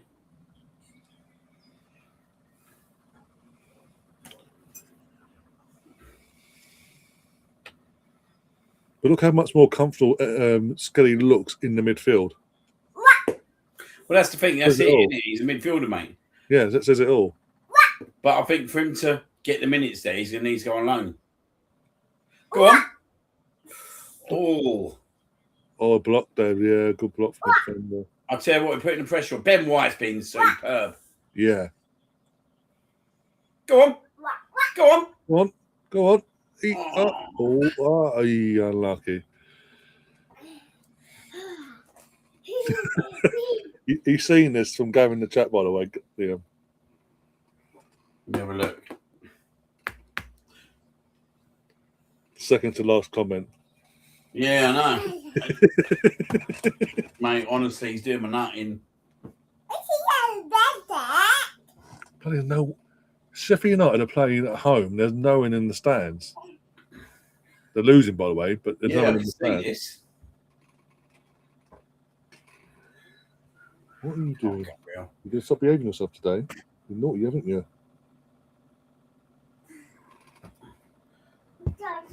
Sheffield United now down by 1.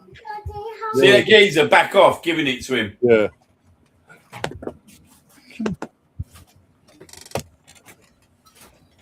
Oh, some fan is having a go at Gabrielle right now. Or was. Oh, was, yeah. Oh, yeah. Give me your shirt. He's like, no, go away. 3, 2, 1, and jump. Now we got the Look at you, big boy. Yeah, look at ya. Look at ya. giving him a good old shake. Odd-looking prick. Imagine being a middle-aged man sitting at a football game, giving the W's. Yeah, but why is you on TV? Yeah. You know what I mean? Yeah, I'm Giving not him be a good careful. old shake. A certain gesture towards a footballer who's a multi-millionaire, by the way. He was holding his arm like he messed up his shoulder. And they're like, you stupid man. Get on with it. No, Bobby. No, Bobby. Gabrielle's probably half their age. What are you doing, mate? Gamble! Double, double, double. So Campbell was one double. and shot from the line and one buckle again because so Campbell was Won one. the double.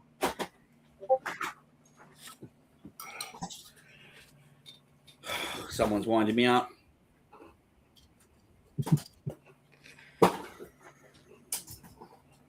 Well, at least you ain't got a dog coming away over you. Go on. Yeah. What? Corner. Corner. No, it's 4-1 then, isn't it?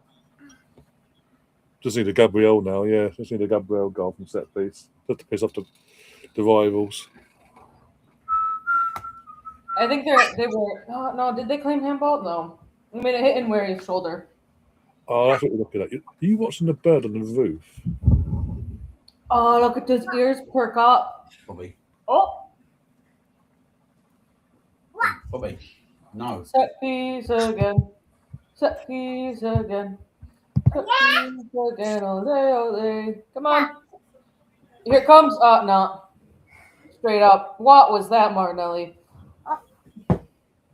Yeah, mate. You've done it once. You're not doing it again.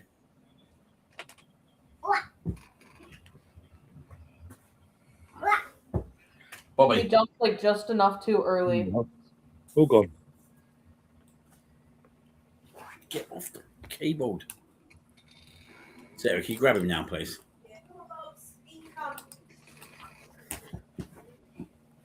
Look at him. Come on. Climbing all over everything.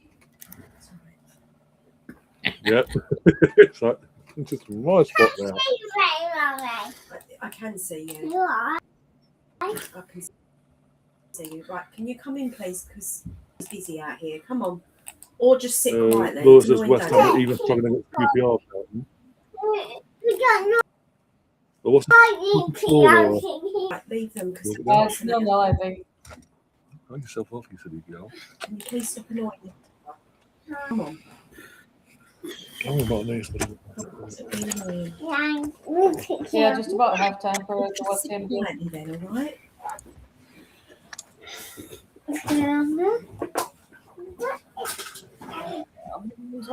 Oh,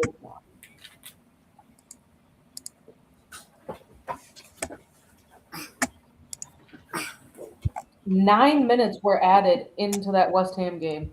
What is the West Ham What's the score? score? 0-0. No, it's 0-0, but they added 9 minutes to the first half. I don't know why. Who they got? Stat. QPR. Bobby, stop it. All right, so 18th minute, QPR had to make a substitution. And then in the first minute of stoppage, West Ham made a substitution. Due to injury, really a match. All right, so West Ham player went down in the 38th minute, came off in the 45th.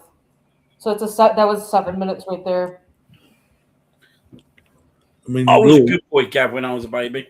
I weren't like him, mate, I'll tell you.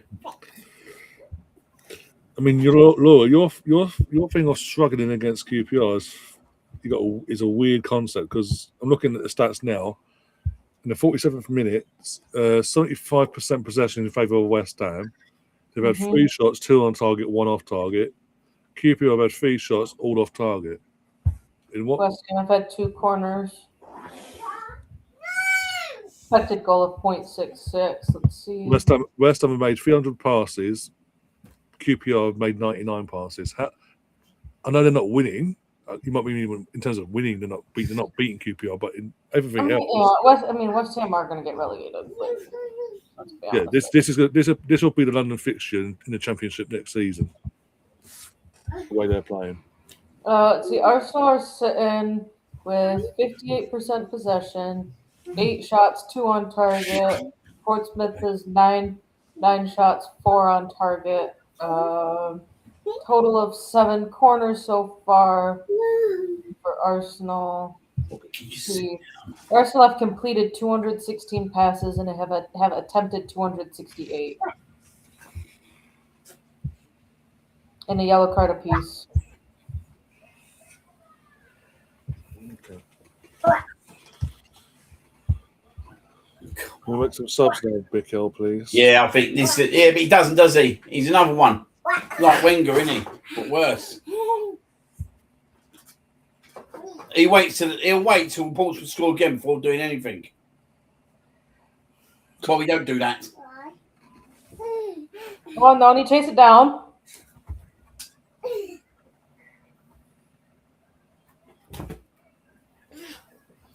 Oh, Ben White, what are you doing, dude? Mate, he did that, didn't he? He did that in the third round against Liverpool. Oh, a couple of years back, yeah. Like, it's so unprofessional, isn't it, really? He gets nutmegged and then doesn't like that, and then I'm going to 2-hand shove you.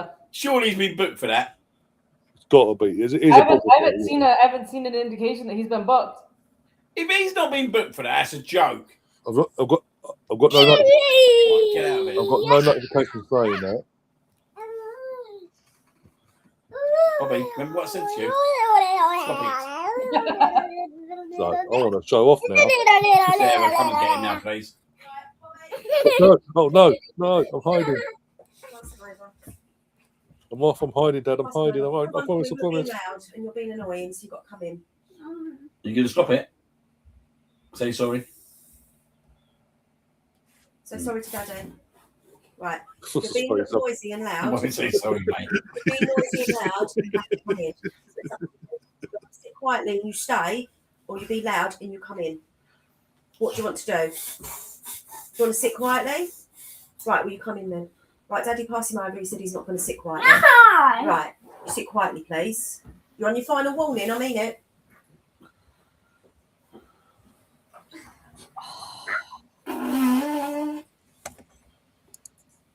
What are you doing? Jesus is down. Honestly, I don't even know who we're calling for. Like, do we bring out Victor or do we bring Kaya first and let him get 20 minutes in? I think I'll bring on Kai and Victor together. Gives them playing time together, basically. He's not gonna make 2 subs at the same time. Each. Mate, we need to start making subs now. Yup. Oh, West Ham are on the attack. They're gonna go 1. That way. 1-0. West Ham. But West Ham are struggling, guys. According to I mean, they kind of are. They make 3 subs. Kai, Timber, and Martin. Martin's gonna come on for Inwary. Go. There we go on the counter. Let's go. Come on. Oh, why'd you slow down? Long cross to midway. Okay, come on. Good ball that was. Come on. There we go. Little cut back, little pass back. Come on, pass it back. There we go. What are you doing? You got like 6 players in the box. Come on. Lewis Skelly with the cross in and keep the Fucked it anyway. You just knew what was going to happen there. Yeah. You just knew what was going to happen there. They had all of the momentum and then they just slowed down. And you immediately knew. It's done. It's abysmal. There's the Ben White booking. Mate, he should be sent off by now. Technically, by that matter, yeah. Yeah.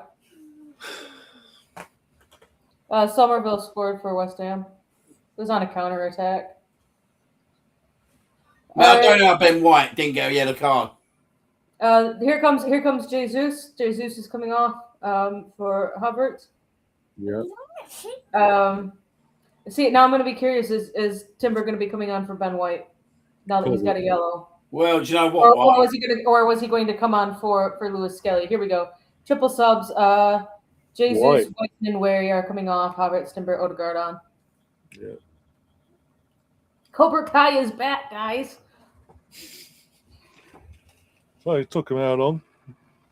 Since August. Mm-hmm. Come on, Kai. Come on. Mate, that's all for refereeing, mate. Like, how can someone beat someone and they push them off, yeah, right? No and you booking. don't get booked for it. Not even a warning. We got lucky that he wasn't carded and then given another.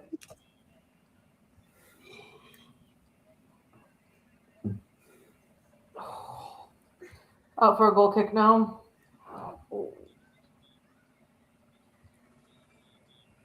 So who went off? Sorry, Ben White. Ben White, Ethan and Wary, Gabriel Jesus. So we're not going to see the operators on the stadium. Like for like substitutions.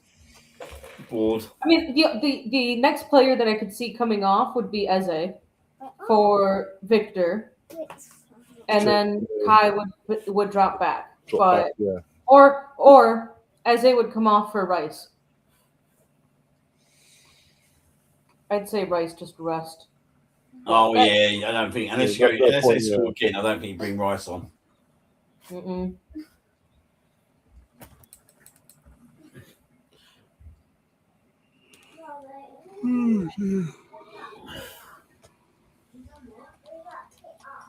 You was hoping I was getting told off, Sumin.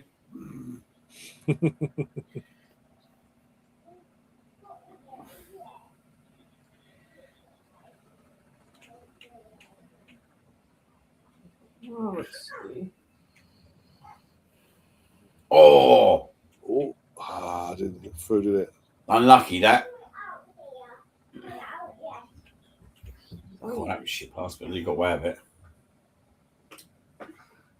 Oh, there we go. Come on, go. Oh!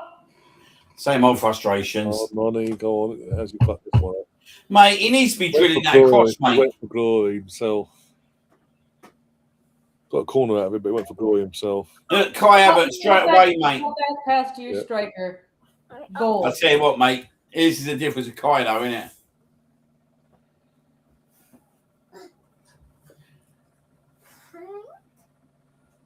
Well, I've told you, stop going into that sweetie jar.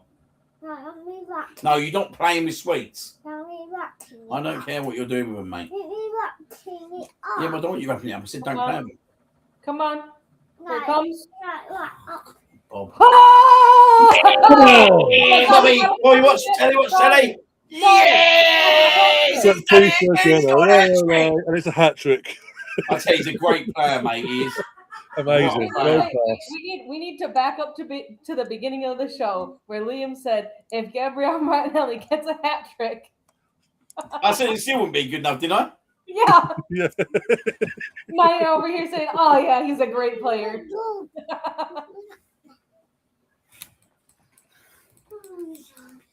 I indirectly called it, didn't I?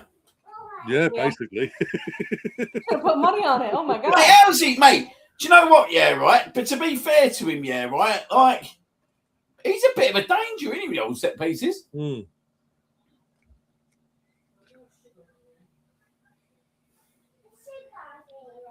No, we don't care about them, Gav.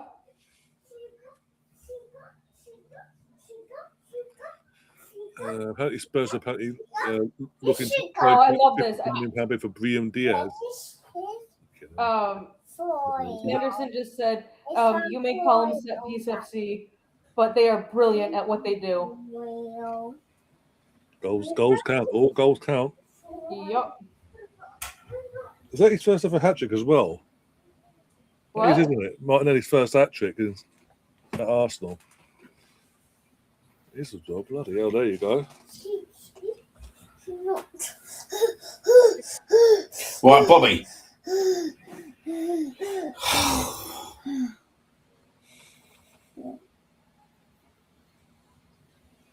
Three of the 4 goals from set pieces.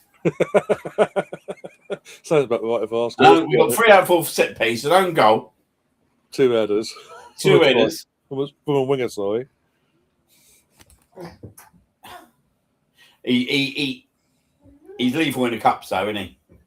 It seems like he's suited for it more because, as I say, teams might open up more, don't they?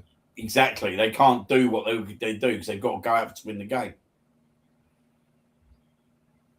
That's the thing. That's when he had that season where he had 15 goals and 15 assists in the one season, along with Odegaard and Saka.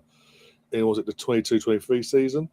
The reason he was so successful and looked so on it was because teams didn't do the low blocks against us that season. They opened up against us, and that allowed him to play to his best of his ability, basically. Well played. Go on, lads. Go on. Mate, I'll tell you what. I'll tell you what, mate. Oh, you can see already why Kai is so good, mate, in this team. He's so influential. Even false 9 or as in behind the false 9, if that makes sense. In behind the number 9. Either which role, this is what you're getting from Kai.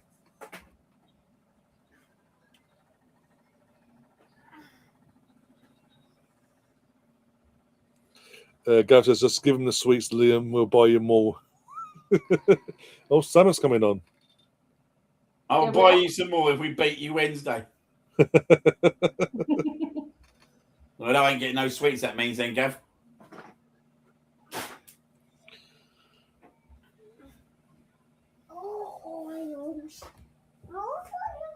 Portsmouth survived that corner. Oh! Oh, yeah.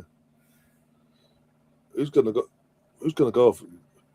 Norgard, because he's a midfielder, maybe playing centre back. Norgard, we're gonna take Norgard off. No, I'm assuming. Honestly, just take off Gabriel. Just take him off. That's what I would take Gabriel, but it depends what Arteta's mindset's at now with the game done. Gabriel, there you go. Gabriel's off for Salmon.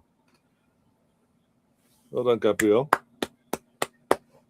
Dodgy start in the first couple of minutes, but you settled in and led by example. Swansea have scored against West Brom in the FA Cup. they're singing his song. Yeah.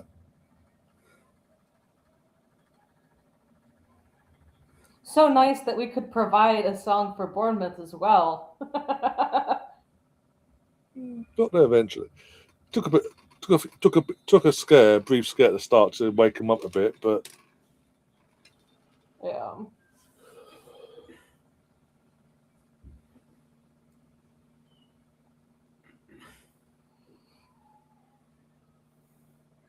To be fair, Rich Frolic, he hasn't had to think, has he, with the goals? That's his biggest problem when he has to think. Mm-hmm. And let's be honest, guys. He should have had 4 today. If we're being honest, in that first half when he Yeah. studied the ball into the ground. But he's lethal for us in his knockouts football. Yeah. Right. I do wonder now, right? Does he start Wednesday night at Chelsea? He'll start. I'll start Martinelli. Trossard. Actually, I'll this is start a tough one Trossard. now. So it's a tricky one, though, isn't it? Because you have Trossard, who's now got a week's rest. I think so. I think you leave. I think because it's away at Chelsea, I think play Trossard. But I think in the second leg, when the game's likely to open up, because someone's got to go for it, Martinelli has to play that game. Yeah. Because it's not actually knockout football, is it? On Wednesday, it's the first leg. It's the first leg. It's staying in the leg, isn't it? Getting an advantage if you can. Yeah. Good to see old Saka getting a nice little break. Yeah. Yeah, didn't need him. And Rice. Both getting the day off in the end. Oh, no, what are you doing there? Oh, what a save. Yeah, what was Norgard doing there, mate? Got cocky. But yeah, Gav, now Kai's back. How you feeling about Kai? Say that he's just put in the chat. If you started Havertz, then he'll definitely score against us. It's due at the bridge. He's due a goal at the bridge since leaving you. He was robbed last year. And Zubi as well. Zubi got a day off as well. Subi wasn't even in the lineup. He was on the bench. Vic. He was. Zubi's on the bench. Yeah, I think he was. Yeah. All right. So now we have the headache. We have all three players that play as strikers back. Who you starting in the first leg against Chelsea? I'd start Kai personally. When? Kai's the false nine against Chelsea in the first leg for the first hour. He ain't starting that game. I'm just saying, I personally. Oh, Barcelona Madrid. I think, right, mate. I think his first game he'll get to start being in Milan. What about Forest? He'll just come on. I reckon over this next week he'll just come on in games, just get more minutes, and then I reckon I'm all for him playing at Forest, mate, personally. But I reckon his first start will be in Milan, and then I think he'll start the following week in the Champions League against. Well, I can't remember who we're playing. That random team, or something like that, innit? Yeah. Oh, Sheffield are down by 2 now. And then I reckon he'll play the second leg at the Emirates this game, Chelsea. Mansfield are doing well, mate. Yeah, you wouldn't mind Mansfield, would you, in the next round? Mansfield, Macclesfield. Yeah. No Man City, they'll get Macclesfield. We'll get Villa or Chelsea. No luck for the last few years. Yeah, Villa away. Yeah. More likely. Hearts are still up 1-0, even though they're down to 10. Laura, how close are you to getting your Hearts voodoo doll out and start stabbing away?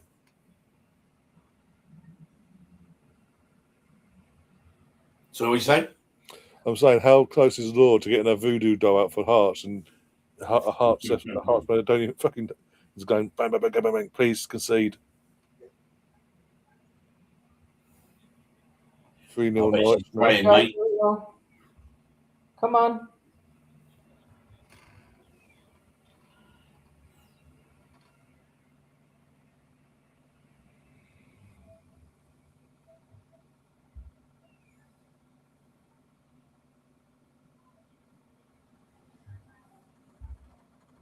Come on, Eze. Oh, it's too casual there, man.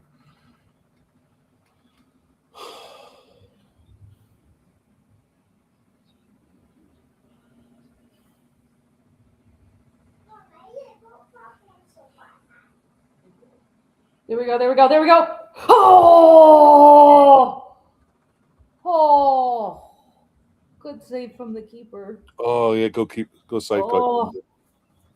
I say, Lovely football, though. Lovely football. Yeah, Lovely jubbly. I know it's Portsmouth, but it's showing there. Final change, Zubimendi on for Martinelli. We're going defensive now, folks. Zubi's coming on. Yeah. For See, just putting Martinelli. Eze on the left. Okay. Daddy, what can What? Can? What? Well, everything Daddy. Yeah, I kind of agree, Pete. He's had moments today, Eze, like where he's looked up for it, and then, but for the most part, he has been a bit non-existent. But look, it is what it is. That's what happens. You need your confidence is a bit low. So you got to use him a bit more when it matters.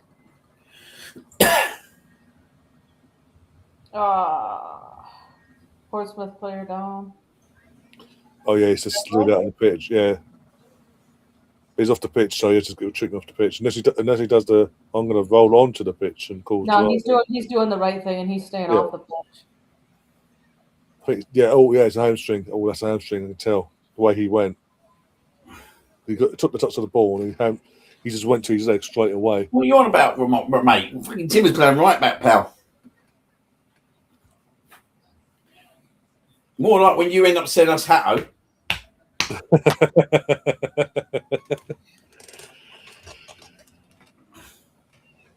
Yeah, we're hardly going to buy a centre back, Gavin, and sell our best right back to you, better than anyone else. That's an interesting game on Wednesday night, though, isn't it? Like Rosinia's first home game. It's going to be under the lights as well. London derby.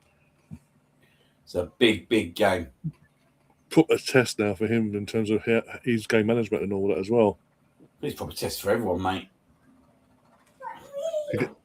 He didn't really get tested last night, if we're being honest. Nah, there's such a divide now in terms of like Championship, Premier League. You know what I mean?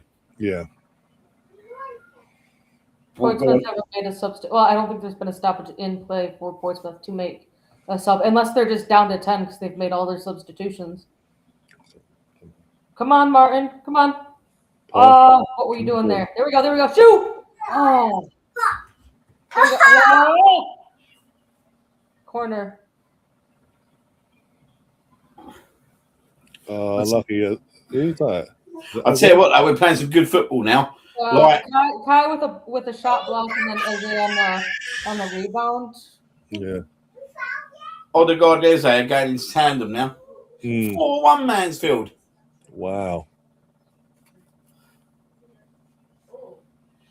What's his name still? I don't even know if he's there or not. Is Clough there still? Nigel at Mansfield. He was at Mansfield, wasn't he? I'll double check now. I'll what's name him? One sec.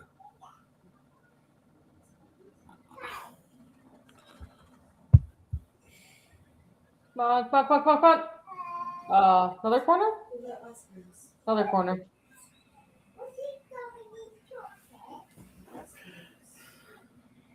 Nigel Clough. Yeah, he's the manager. What? Of Mansfield. Football knowledge, that guy, ladies and gentlemen.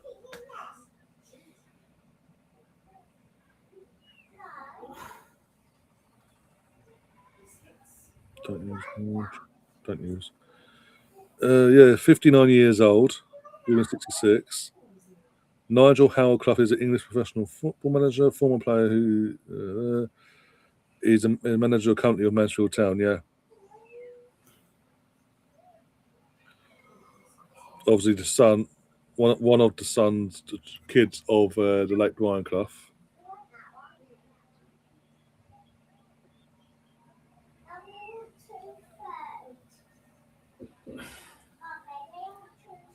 So these are the teams. He's obviously Sheffield United, Burton Albion twice. Sorry, not Sheffield United and now Mansfield. So who can we buy off you? I reckon Ben White might go in the summer. I'd keep him personally. It's going to be interesting. That's an interesting one. But I don't know, if we don't win anything, it's probably easier for him to make a move because obviously he can say, well, I'm not getting nothing out of it anyway.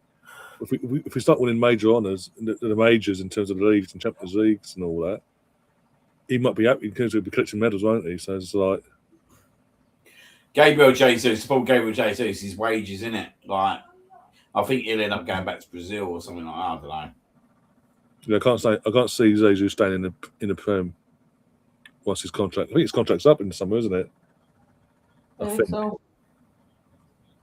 Yeah. Yeah, didn't Nigel Clough manage Derby as well? At one Yeah, point? he did. I'm sure he did at one point. Yeah. That could be down in the connection there. They went on that. It didn't work out, but yeah. He was at Burton Albion, wasn't he? Yeah. I think he was at Burton a few times. Yeah, sounds about right.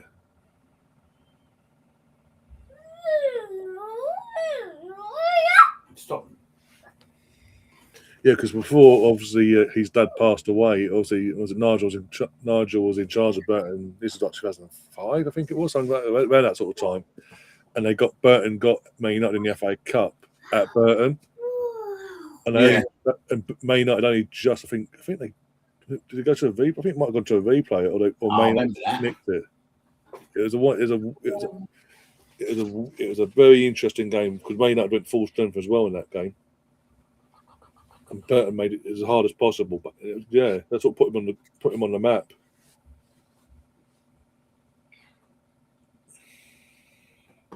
Here we go. Oh, are we getting another penalty? No. No. Considering the first one was given, the one that was given was basically similar to that. Nah, that was a bit of a dive. Looking at the replay. Oh, okay. Oh, the comeback's on. Patrick Bamford scored a second. He goes sweets alone.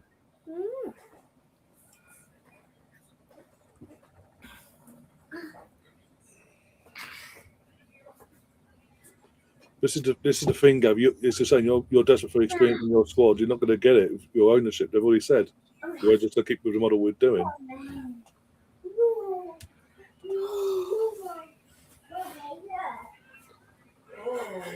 That's why Enzo was sacked, because he wants the experience like yourself. He needs it. He knows he needs that. Squad needs it. Oh, I'm just ready for the full-time whistle now.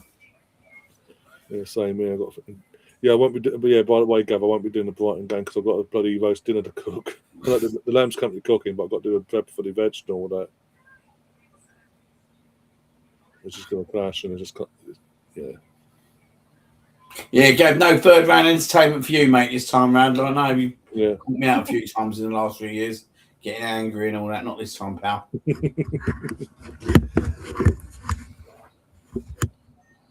Oh, there we go. Come on. Good ball that was. Ooh. Low. There we go. Oh, come on. Oh, Zubamendi tried to get a little cute with that, but we are into stoppage. 3 minutes, folks. I will take any Arsenal rejects at the moment. So who can we have? Who? Who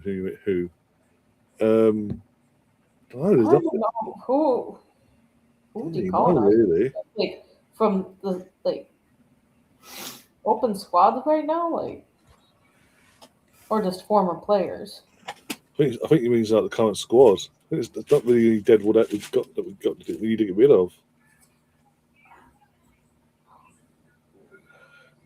And the players that are currently coming to the end of their contracts, like the Jesus is in the summer, you're welcome to have him, but we're just going to go out and replace with an upgrade on that side of things as well. So, Julian Alvarez.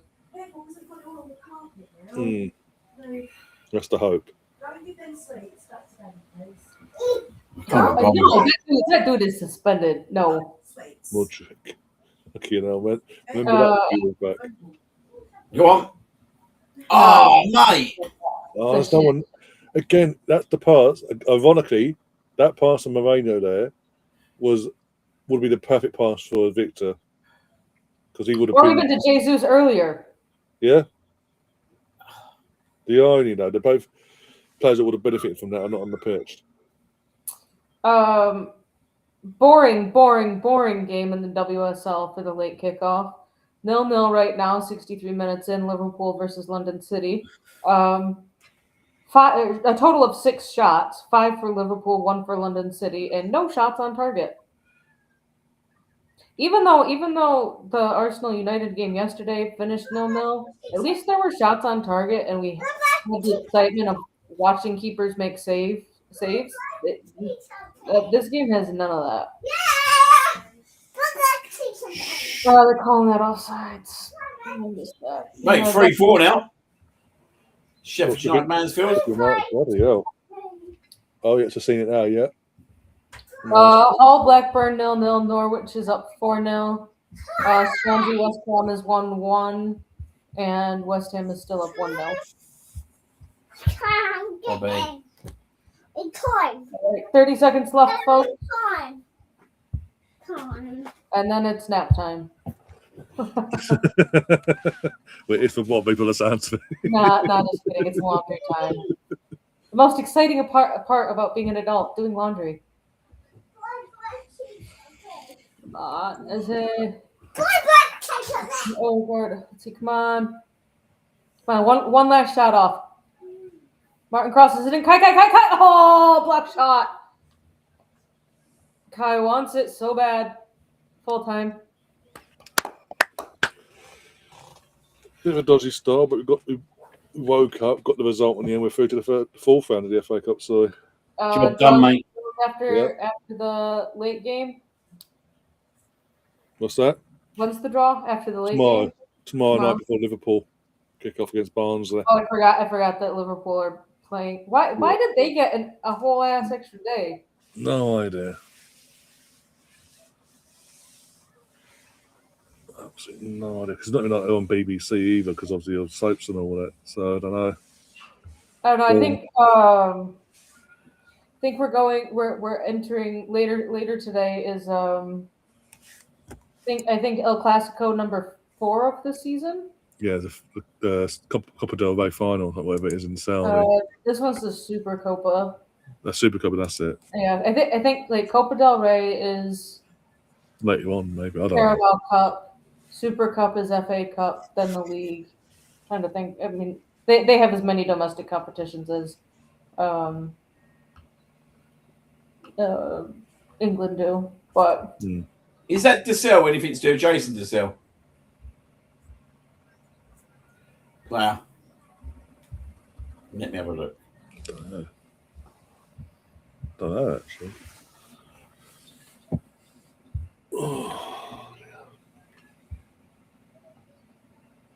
Gabby, oh, that Sheffield, that third goal for Sheffield was an own goal. Okay. Yep. Yeah, Andre DeSalle is son of Jason DeSalle. Oh, okay. Yeah, If you didn't know him, he played for Ipswich, Jason DeSalle, and he was an Ipswich legend, I think. Yeah. It used to be him and Chris Kiwama up front, didn't it? And then we brought Kiwama. Yeah. What was it? Yeah, Gabby's got the match ball there. It's going to go get it signed and all that. We'd assume. Yeah, the important thing was getting the job done. We're through, got the job done, as you say. Now we crack on to Wednesday against away to Chelsea. Get that, and then hopefully get that sorted. There's a Stuart, so I take the photos of Gabby with the match ball. And then obviously league-wise, Forest away. Two tough away games coming up, potentially. Tougher one probably is going to be on Wednesday because of London Derby. But yeah, that's going to be very interesting. As I say, it's a semi-final. It's London Derby, but it's Liam Senior's first test because he didn't get didn't get tested at all yesterday. And you'll get to see what his players are all about against a proper team, basically, with all due respect. give the Pompey fans their credit. Came out again with the conditions as well. That was proper FA Cup January conditions in terms of windy, rainy, in your face, and of course, I think those white shorts did not end up staying white No. for long. due to them circumstances. But the fans themselves made the atmosphere. Made the atmosphere. They turned up, and most of them stayed until the bitter end. A couple obviously gave up the ghost from their own, but again, like Gav said earlier, the likes of Charlton Athletics and Pompous you want to see in the FA in the Premier League going back in the Premier League soon because they've been too long. Also, West Ham still winning. Yeah, another. They have so many yellow cards in that game going. Oh, what's that cheer for? Nah, just a cheer that we won. We won. There's no kicking off today. There's no kicking off this year at this stage of the tournament where we're going, for fuck's sake, we're out. We've got through to the next round. We're in the fourth round of the draw. So we find out who we get tomorrow on that side. I think this is before the draw will be before Liverpool kick off. From what I've heard from the broadcasters here in the UK. So it's going to be interesting how that plays out. Especially we've had a few upsets already this weekend. Obviously, Man United are playing Brighton late in about just over half hour's time. No upset. Not going to be that. I don't think it will be an upset in terms of if Brighton winning. Won't be an upset. It'll be an upset if Man United pull something off because Man United have been crap this year. Let's have a look. Let's have a look in terms of who's gone for what in terms of the teams before you sign off. Because as I say, I've got stuff to do. I've got stuff to do. Gav, sorry.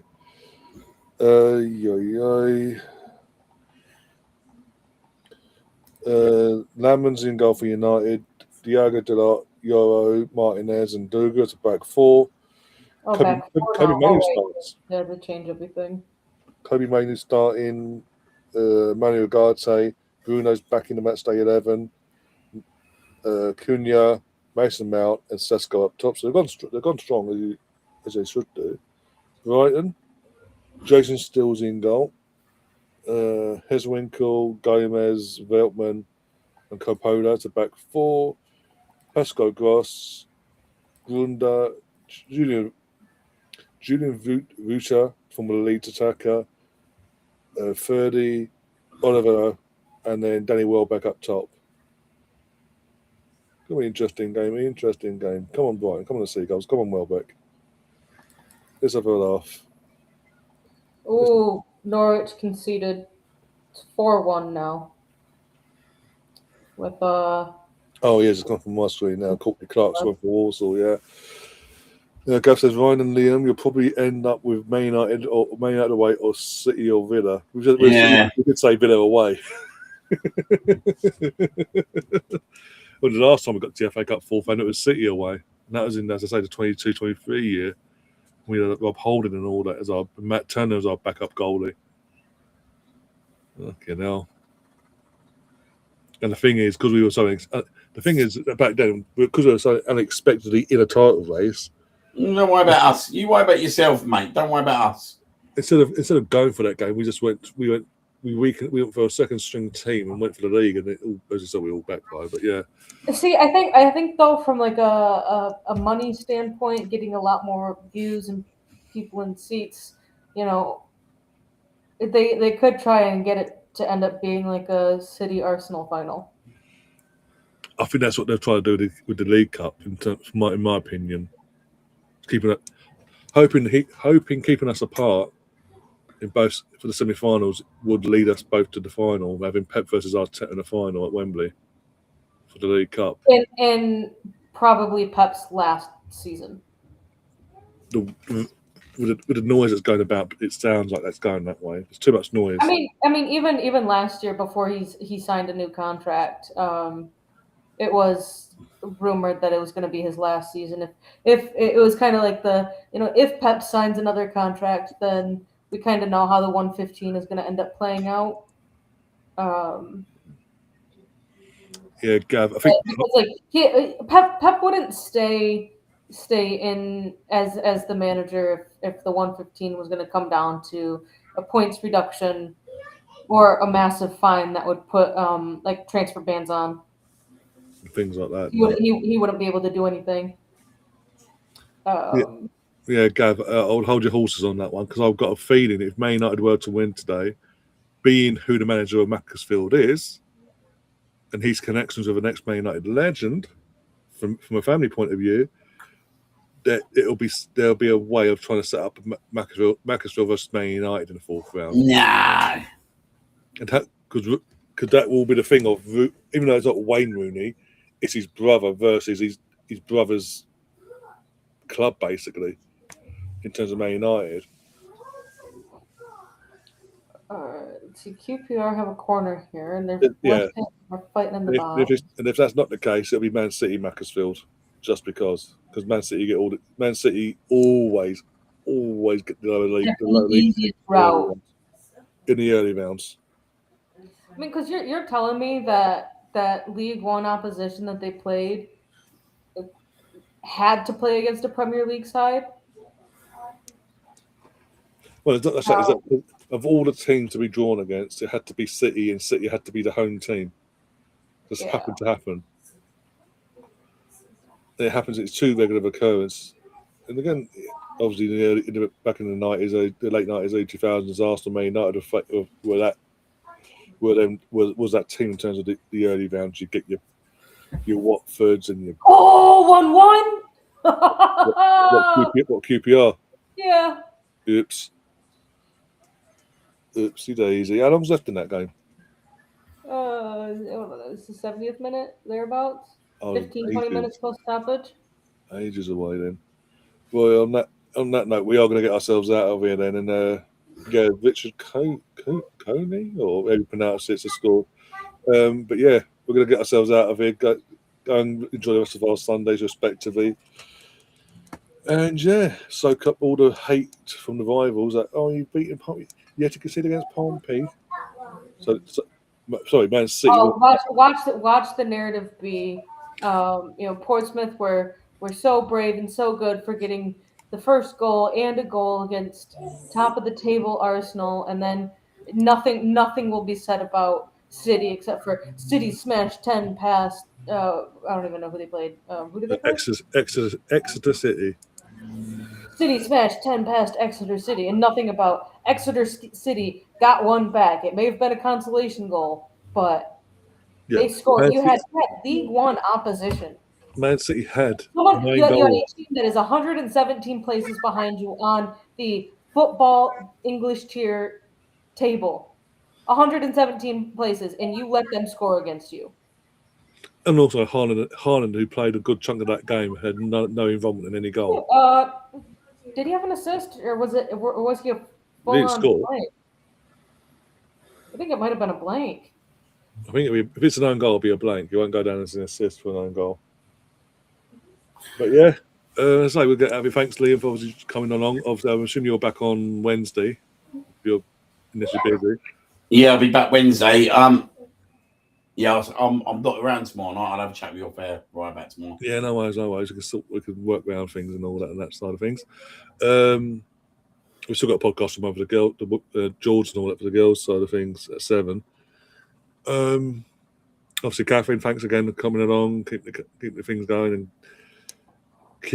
just giving us that positive news as after the one bad bit of news at the start, just cheering and keeping us like, we have turned up today, and obviously just being yourself, and everyone in the chat, your new faces and the regulars as well. Thank you for popping along, supporting the channel, and really do appreciate it. If you haven't already, before you do go, hit the like button, subscribe, share the content out as well. If you've got any hype stuff this week, when YouTube allow you, if you could use that to push this show as well, get us in the algorithm of YouTube for that sort of things as well, that'd be massively appreciated.